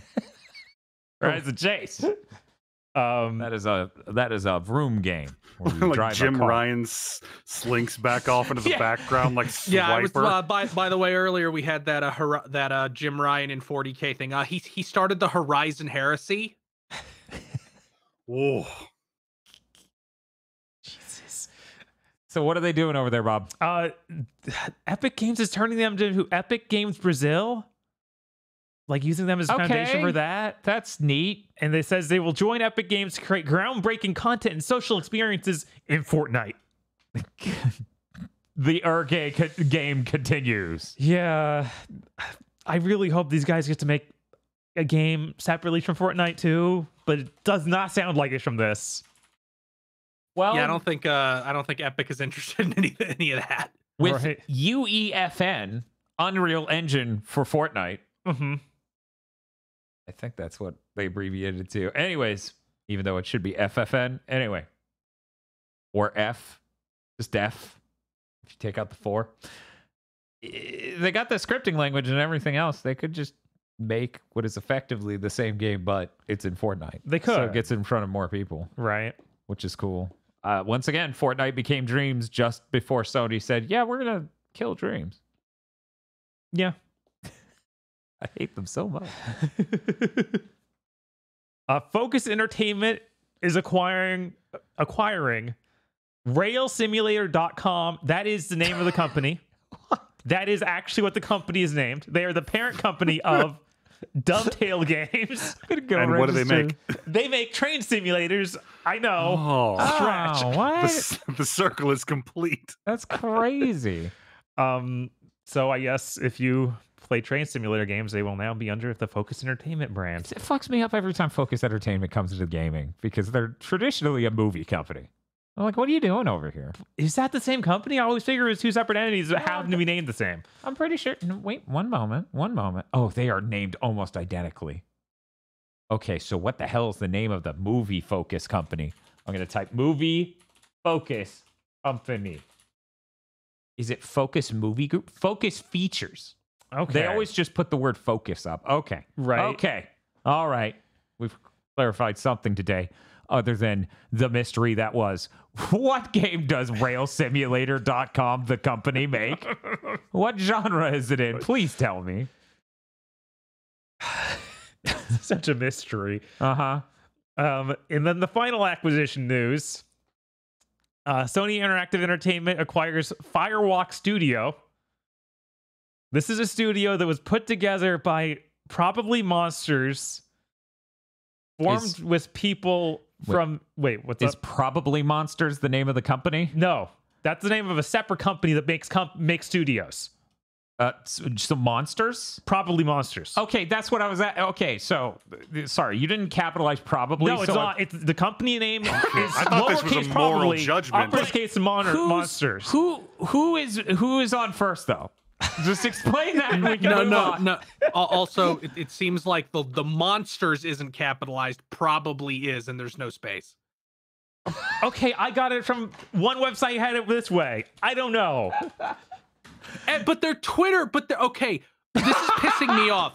Their Twitter account, their Twitter name is probably Monsters, capital P, capital M, no space. Their Twitter, their username is PRBLY, all lowercase, Monsters, all uppercase. Fuck this company. Okay, anyway, so some horrible consortium that can't name itself, that is a band of AAA studios, I guess, put together this studio, Firewalk Studios, with people from Destiny and Activision. Yeah, people that worked on Destiny, both at Bungie and at Activision. They were very high up people. Yes. Like creative director, or creative artist or creative director for Destiny 2. I think it was creative director, And this is the same studio we've been talking about for a while without bringing up the Nightmare Consortium they're a part of. Yes. Where they said that 2 years ago, Sony was like, we're going to publish their game. They're like, or buy them. Yeah. So Herman Hulst is like, they're doing good for these 2 years. We're buying them now. What a fucking weird industry. Yeah. This is a live service game because, of course. You know, it's hard to argue with Sony's taste in acquisitions. They have yet to buy something that made me go, these guys make dog shit. What are you doing? Yeah. Is they did Nixus, Housemarque, Bungie. They did a VR company, which did Bungie's Horizon. become pretty questionable, but yeah. Yeah, but they didn't make bad games. They made games with bad content plans. Destiny still controls great, has amazing graphics. Right, and yet they bought them for their content planning skills. Yeah, that's the weirdest part of the Bungie. Also, I have a problem with the Bungie thing on the price point, but what I'm saying is, like, of all the companies they bought, there haven't been anywhere I'm like, what are you doing? Right. So I have to have some faith that there's some sound logic behind this and the Jade Raymond studio acquisition. Right. I assume that things are going well there. It was formed in 2019, so it kind of makes sense that their game wouldn't be fully done from that point yet. Right, because that's 4 years and Sony's been funding it for 2. Mm-hmm. So I could totally see them being like, okay, we want to announce this soon. We need to have the PlayStation logo on it fully. I wonder how things would have gone differently if a weird acquisition war didn't begin somewhere like 2 years ago. If this could just be a game that just gets shipped by Sony and they don't need to buy the studio or what. Yeah, I don't know. I'm tired of this. Everything got so weird. Deviation is next. Yeah, probably. If that doesn't happen, that'll be weird. It'll be like, their game's going to suck. Don't play that. Sony didn't acquire them. You only play the games from the studio. Where we have Xbox fans with brain rot in the replies of every news article ever. Yeah, of course. Where's our Sony equivalent where it's like, I'm not going to buy this Sony second party game unless they buy the studio. Sony, buy Square Enix or won't buy Final Fantasy 16, yeah. Speaking of Square Enix, they announced they're partnering with Elixir Games to promote Web3 gaming. What is Web3 gaming? Who knows? Okay, it's probably NFTs. Yeah, that's what it is. Yep. That is what it is. Elixir Games runs a PC game launcher with 100 games on it total, and they mix in regular PC games and Web3 PC games to try and fool people. And that's their entire marketing scheme. And somehow they're going to work with Square Enix to promote this Web3 games. Web3 games. Man, they need to stop this. Please. They'll stop when the Japanese government stops giving them subsidies for doing this. Right. That's when it will stop. It will not stop a single second before the government turns the money faucet off. It still sucks so bad. At least there's not much news here. No. They've announced a partnership to promote Web3. It's like, that's not a real thing you announced. No, not really. What the fuck are you talking about? Anyway, let's move on to good news. Finally, fuck. All right. Do you want to do Nintendo Indie World or Street Fighter? Street Fighter. Okay. We had a big Street Fighter thing right before this podcast started. Yeah, we did. They showed a ton of the new World Tour mode. So we got to see all the character creation stuff and all the wacky things that you can just play with. And literally, okay, you can use all these moves on whatever freak you make. And they showed a bunch of the characters you interact with, which are like... My child is beautiful, Bob. It is not a freak. My wife has been pregnant with this child for 10 years. That's not okay. You know that, right? It's got to be so beautiful. They also showed classic costumes like Ryu and Ken's and a few others. I wasn't able to write them all down in time. I didn't get to see the Ken one. I'm going to look that up. They looked really good. They looked like classic costumes should, not like they did in 5. Not like they did in Street Fighter 5, where it's like, why is Ryu like that? You tried to make him look like one Ryu, and he just comes out as a nightmare. Oh, yeah. No, this looks awesome. Yeah. They did a great job. They actually showed off the blind accessibility features where they'll make audio cues as you get closer and farther from enemies and have special ones for when you get certain kinds of hits. Like I believe they said punishes make a special noise, that sort of thing. Mm-hmm. So that's neat. Yeah, that's cool as hell. They did a little bit of showing the story modes for each character, because outside of the World Tour mode, you still have the classic like arcade story mode that a character can go through, where they just go through a few fights, and that seemingly has some like just comic style story for it. Wow, it sounds like the Street Fighter game sure has a lot of content in it at launch. Yeah, it sounds like it might be ready for launch. Because that's crazy. That's crazy. And I guess beating each of those will get you an illustration, so that's cool. It has combo trials. Trials? Yeah. You wrote trials. I'm never escaping this. Are they mini games? They are not mini games. They are in fact cool combos that you can learn to and you play can better. do those in slow-mo. You can do those in slow-mo Oh. to get more used to how to pull them off. That's very kind of them. Yeah. I need that. Yeah, I'm really glad this is in here on launch. Man, Guilty Gear Strive also did launch in a way that they should not have. In some ways, even worse than Street Fighter 5. Because it didn't have these at launch. And when they came in later, like, user created only. We didn't quite figure out any ourselves. You guys figure it out. All right. They also announced the entire first season of DLC, which is good because they're trying to sell you the season pass with the purchase of this game. So it's nice to know what's coming. Yeah. Rashid's going to be in summer. Aki. Guys, please calm down. I know. I know he announced Rashid, but just... Yeah. Settle Okay, down. you can go now, Bob. I know it's a big deal. It's a huge deal. People love Rashid. Someone loves Rashid. I don't know that everyone loves Rashid. I'm glad he's getting in this early. Yeah, I think it's neat that he's back. Getting a character was pushed really heavily in 5, but was 5 Yeah. in a game that people will actually want to play and looks Yes. nice is cool. Yes. Yeah, give the man a mulligan. Yes. Right? Yeah. Absolutely. I think the best part of Rashid was probably his theme. I think that's what a lot of people loved him for. So hopefully that's back. I don't think they announced that yet, though. Oh, I think he's funny as shit. That's why I like Rashid, but I know a lot of people fucking hate Rashid. I feel like the only person I know who played him a lot was Eric in that week that he played the game. Yeah, and that week that he was like, I could be into fighting games, and he bought Street Fighter 5, and he went, no, I cannot. And I'm like, you maybe try a different, like any other fighting game. No, never again. I'll play the one with no single player content, virtually. Yeah, this one honestly would make sense for Eric to try again. But I'm not gonna push Eric to buy Street Fighter 6 after 5 didn't go well. No. But absolutely he should. I think that would be smart. Right. Just he might because there's stuff in here for people who aren't heavy into just doing online competitive. Right. They even have a bunch of just like there's easier ways to play it and everything this time too, like simplified control schemes. Yeah, and this is the Street Fighter I've been this is the fighting game I've been asking the industry why it hasn't been making since early PS2. Oh, it's yeah. like, where's the single player content? Where's the customization?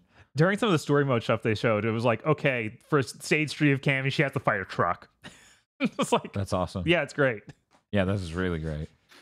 It got to a certain point where I started watching these trailers thinking, when are the weird ass Tekken modes going to show up? Show me Street Fighter Ball.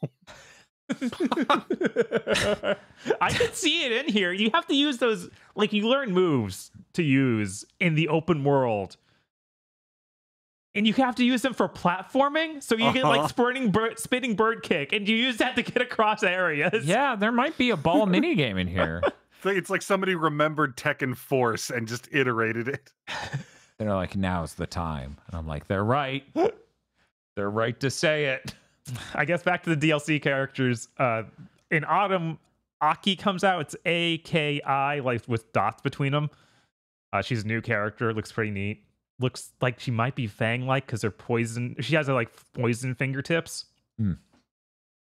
Ed is going to be in winter again. Yeah. Mulligan on a character who should have been good. Yeah, he needs to have a good fucking design this time. Yeah. The art they showed definitely looked like they were leaning less into making him insanely buff. Like he was in 5 for no reason. He looks as much like in 5, the fucking explanation for which, by the way, doesn't fucking matter. They shouldn't have done it. That was a bad thing they wrote. That explanation was, well, he's a duplicate body for Bison. So when Bison died and started wanting his body back, he like grew overnight into like a fridge. That's really dumb. That's so dumb. By the way, this is the character art, and yeah, he looks way less huge. Yeah, he looks way more like he did in the story mode. For 5, which was a lot more interesting. Man. But I think Ed makes a ton of sense to come back because he also is their attempt to make a simplified control scheme as a character. They did a lot of interesting stuff there, and I'd like to see how they deal with that now. Also, hopefully they give him the Nero outfit again. I just really like the concept of like, okay, you have Rock Howard, who is like, if you fused, he has some of Geese Howard's moves and he has some of Terry Bogard's moves. Ed is that, but with Bison and Balrog, which I think is really neat. Yeah. It is a really funny set to do. I love the fucking smile they gave Rashid. Look at his fucking shit-eating grin. I just love Balrog being like, I found this child. I'm gonna raise him. No, scroll down to his sick-ass Naruto shoes. Yeah, he's had those the whole time. That's been his defining trait. The man wears Crocs. Steel-heeled sandals. Let's fucking go. Yeah, Akaba, will he have a baby? Who knows? Unclear. Will he have the baby? But Akuma is off in winter or in spring, so he's next year. Yeah. And technically so is Ed, who is winter next year, meaning the beginning. Or they're tricking us by putting it left to right. Very rude. And the last thing they closed this show out with was the demo's out. On PlayStation right now. It's coming out everything else next week. Yeah. Which I just had to do a gotcha. It's like, this is on PC, but is it on Xbox? I don't even know. It's on next-gen Xbox. It's not on last-gen Xbox. Okay. That's the thing. That's where they're lacking the Xbox support. That makes sense. Why would you ever? Well, I mean... Yeah, they couldn't get this running on the potato. Right. I do wonder, as bad as sales are for games on current-gen Xbox, how much worse there probably are for last-gen Xbox. Right. Bob? Yeah. I'm going to insert some news right here. Apparently, Digital Foundry did some analysis of Advance Wars Reboot Camp, and it is not a lock 60. And when you're on the map view, it is 30 and not V-synced to have a smooth presentation. Rather, it is fluctuating frame pacing. What I'm trying to say is, way forward, stop getting a hold of things I care about and fucking it up. Pay for Unreal. Please, for the love of God. Using Unity. Just stop. It doesn't matter how long it takes to switch. Just stop using Unity, please. I would be more upset right now if I wasn't 100% confident someone is going to fix this on the PC port, which I will then use instead at some point. So, anyways, look forward to the stream tomorrow where I try to cope and seethe. Yeah. My way through a game I love. And of course, the final thing. Nintendo Indie World. Woo! Hey, Bob. First thing. Let's go fast. Silksong is not in this. Do not be confused. Silksong isn't here. I don't know why you thought it'd be here. Yeah, that game's, if next time Silksong shows up, it's gonna be like a headliner at a Nintendo Direct or a State of Play or something. It is not gonna be down here with like Neko's Night Market. Yeah, it's not gonna be down like it's gonna be up there. It's gonna be between like Spider-Man 2 and fucking something else, or fucking a new Mario game and Zelda DLC or something. Right. It's not down here in Nintendo Indie World. But Mineko has a night market, Bob. Tell me all about it. It's some sort of top-down adventure game with mini games. You run your own night market where you sell stuff. It looked kind of neat. The art style looks all right. It's coming to Switch September 26th, and everything else October 26th.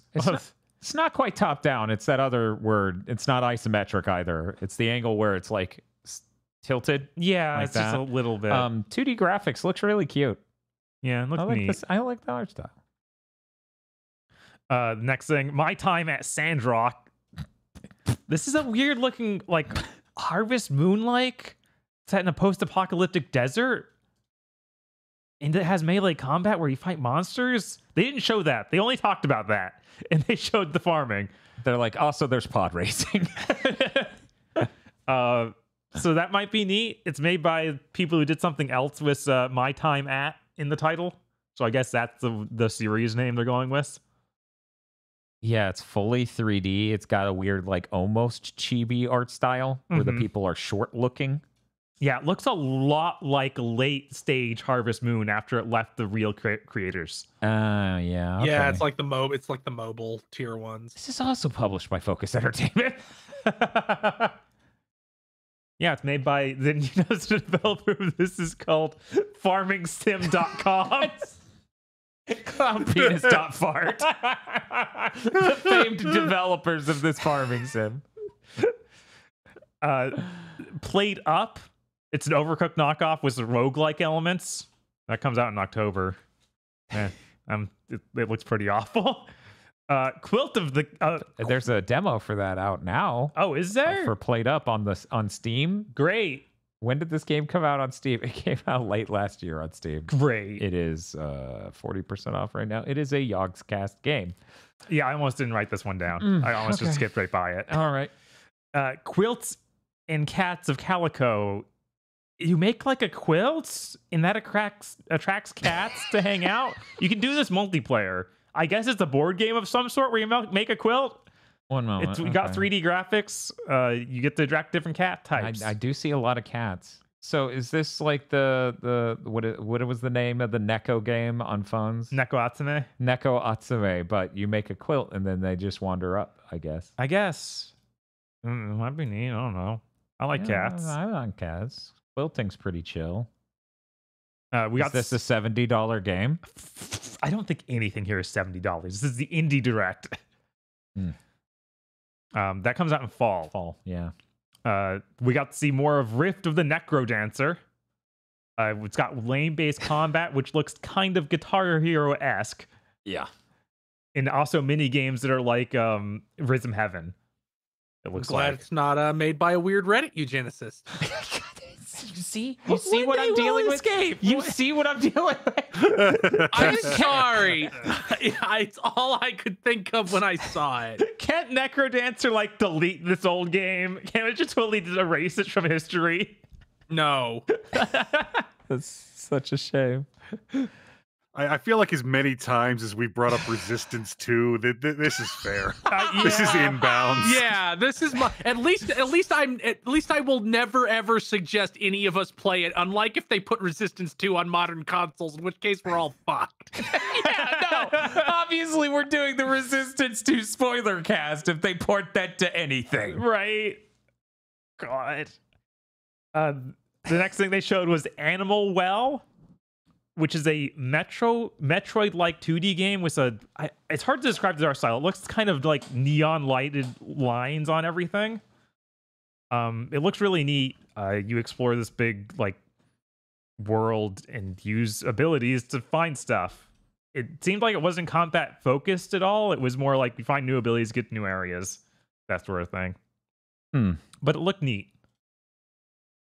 This is the first game being published by Dunkey's publisher, which somebody would get upset if I didn't bring that up. Oh, I missed that. Yeah. Someone would. That's certain. And it comes out early 2024 for that one. I only heard about this because someone on Twitter was like, I think it's great that YouTube money can make games. And I'm like, what the fuck are they? Why would that? Oh, this is a donkey thing, isn't it? Because they didn't say that. They literally just said something similar to what I just said. We just went past the game published by Yogscast that looked like shovelware. So I can't be upset at this at all. Crime O'Clock. It's a puzzle game where you solve furry crimes. Crime O'Clock. You gotta say it like that. Otherwise, it's Crime O'Clock, which sounds like a clock man. It's Crime O'Clock. What do you do in Crime O'Clock? You solve crimes that are done by furries, I guess. What? But go all throughout time. It's got like a all 2D or one perspective to all the art. Thank you, Steam. Anyway. It's all black and white. Steam, I swear to Christ. Yeah, it does not look good, but who knows? Maybe it's neat. I see a looking glass. Is this secretly Where's Waldo? God, why are you doing this? You didn't do this for any other trailers.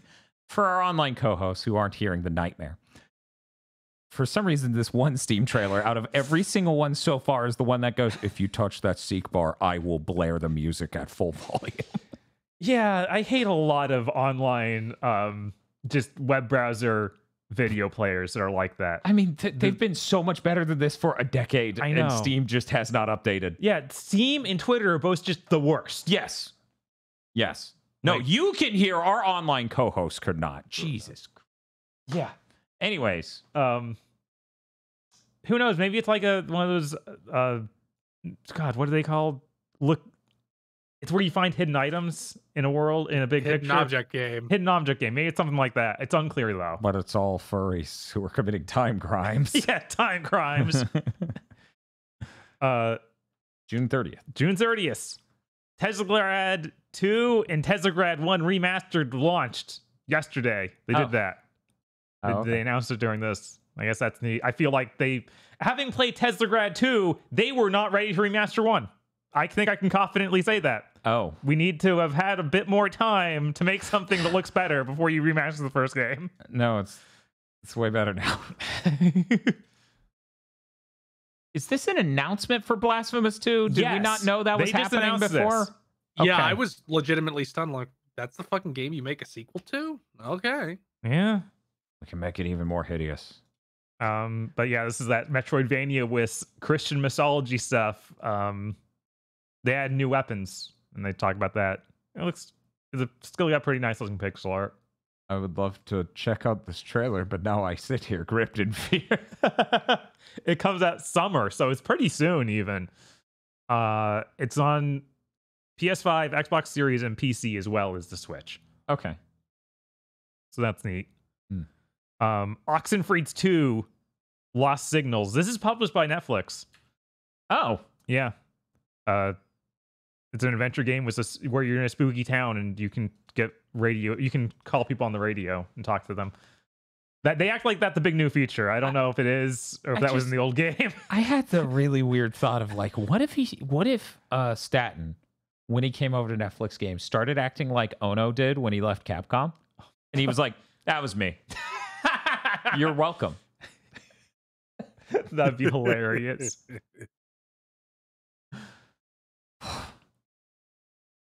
Was that it? That was it. They did a montage. None of the games really looked exciting. They were all stuff that we'd kind of heard about before. So Okay, cool. What was your outstanding game? it was neat that Blasphemous 2 was something like I didn't expect them to announce there. Also, Rift of the Necrodancer looks really cool. I couldn't get into the regular one because it is like it's the rhythm gameplay mixed with other gameplay, whereas this seems like it's more just straight rhythm gameplay. So maybe I can do it if it's just that. I mean, the rhythm here is visual, right? And it moves across the screen and you react to it. Mm-hmm. In the other game, you have to have rhythm, right, to do things in accordance with. It's like Hi-Fi Rush, but more punishing. Yes. I'm still upset at Rift of the Necrodancer that is not called Riff of the Necrodancer because it is a guitar game. Mm-hmm. And I just stared at it going, you were so close. Fucking name. I keep looking at the logo and just thinking Wild Rift, like the League of Legends game. It looks like a really similar font stuff. Okay. My brain was Wild Star, I think, is where my Whoa, brain. yeah. Yeah, huh? Yeah, sometimes Yeah. I think of Wild Star and I die a little on the inside. Yeah, I forgot to write that in the news. We actually did get a release date for Bomb Rush Cyberpunk, which is later this year. That's the Jet Set Radio like. Yes, they put that in the direct, but I did not realize it was something new. Yeah, Because that was announced like yesterday. okay. So yeah, that's coming out later this year. Believe fall, but I can look up a more specific. Yeah, if I August 18th. If I didn't say it, Oxenfree actually comes out July 12th, so it's pretty close.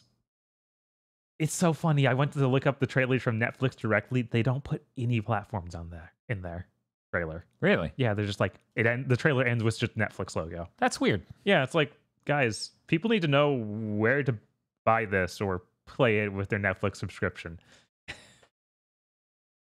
Well, that's it for the news. What you gonna do? Not talk about news anymore. How will you live like that? How will you It's live tragic. without the Bob news? choked on his tongue and died while trying to question how I live. It's ironic. Pretty well, actually. Advance Wars is going to be dropping any second now if it hasn't already. That Street Fighter demo is out. I want to play it. Right. I got plenty of. I also have the last hour of Mega Man Battle Network 2, and that's looking good. Yeah. And we got that Advance War stream tomorrow. We're going to be doing the whole Advance War 1 campaign in a single sitting, which is terrifying, even though I beat that game this year. Yeah. There's something deeply terrifying about, like, Way Forward fucked up the frame rate, but they fixed the AI. And I'm like, oh, we're done. Sorry, I'm shutting the stream down. Yeah, hopefully it didn't do that. They figured out how to counter 6 medium tanks rolling at them. We're done. They found out what rockets are and what they do. We're screwed. Yeah, aside from that, not much really. Maybe you should expect a Mario 3 cam video next week. I don't know. It might slip to the week after that. Unclear. Yeah, and then before next big thing, Jedi Survivor comes out earlier in the week, right? No, I think it actually comes out the day Comes after out Big on Friday. Thing. Okay. Yeah. It comes out Friday. Oh, it's a shame we can't stream it. We gotta play Dead Island.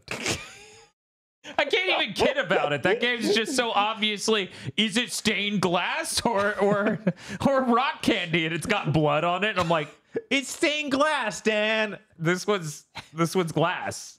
Yeah, this one isn't even stained glass. It's just glass. And they're like, you don't know, it could be rock candy. I'm like, there's blood on that. Well, so it's currently bloodstained glass. And you loved bloodstained. That's true. So maybe I should put this thing with a mysterious bodily fluid on it into my mouth. Hey, Chris, what are you doing in the next week? I guess I'll play Uncharted 2 because we still haven't hit the goal for Shadow of the Tomb Raider or Rise of the Tomb Raider. I still don't know which one is the second one. I don't remember.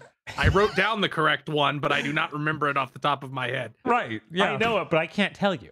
Yeah, that would be cheating. It's sure gonna be uncharitable to go into that after Uncharted 2, probably. Mm-hmm. Probably. So you need Setting to hurry fucking and get Lara to Croft up to fail. You need to hurry and get to Uncharted 3 to really buff these Lara Croft games. Hey Aggro, what do you got going on in the next week? I'm gonna get to play me a decent chunk of Burning Shores. And that's gonna be gratifying. That's gonna be Unless awesome they to hear about. somehow mirror the story structure of Forbidden West. And oh yeah, this is pretty great. And then they just fuck it up. How could they do it again? I feel like they burnt every bridge. I'm still really worried about what Silence is gonna do by the end of that DLC. That is, I need to know. Right? Like he's like, because the game opens and he's like, Aloy, go do a thing. You're like, okay. And I'm worried he's just gonna like come back on the Death Star. I found this in the Zenith base. Wow, that's really cool. I'm leaving forever now. Okay, bye. I miss him already. I think the time frame is too close for them to have to sadly include real life things in that. But boy, I'm not looking forward for the opening of Horizon 3. Yup. Yeah. Anyway, that's going to do it for Big Thing to Mention this week. Goodbye. Where's the music? There's the music.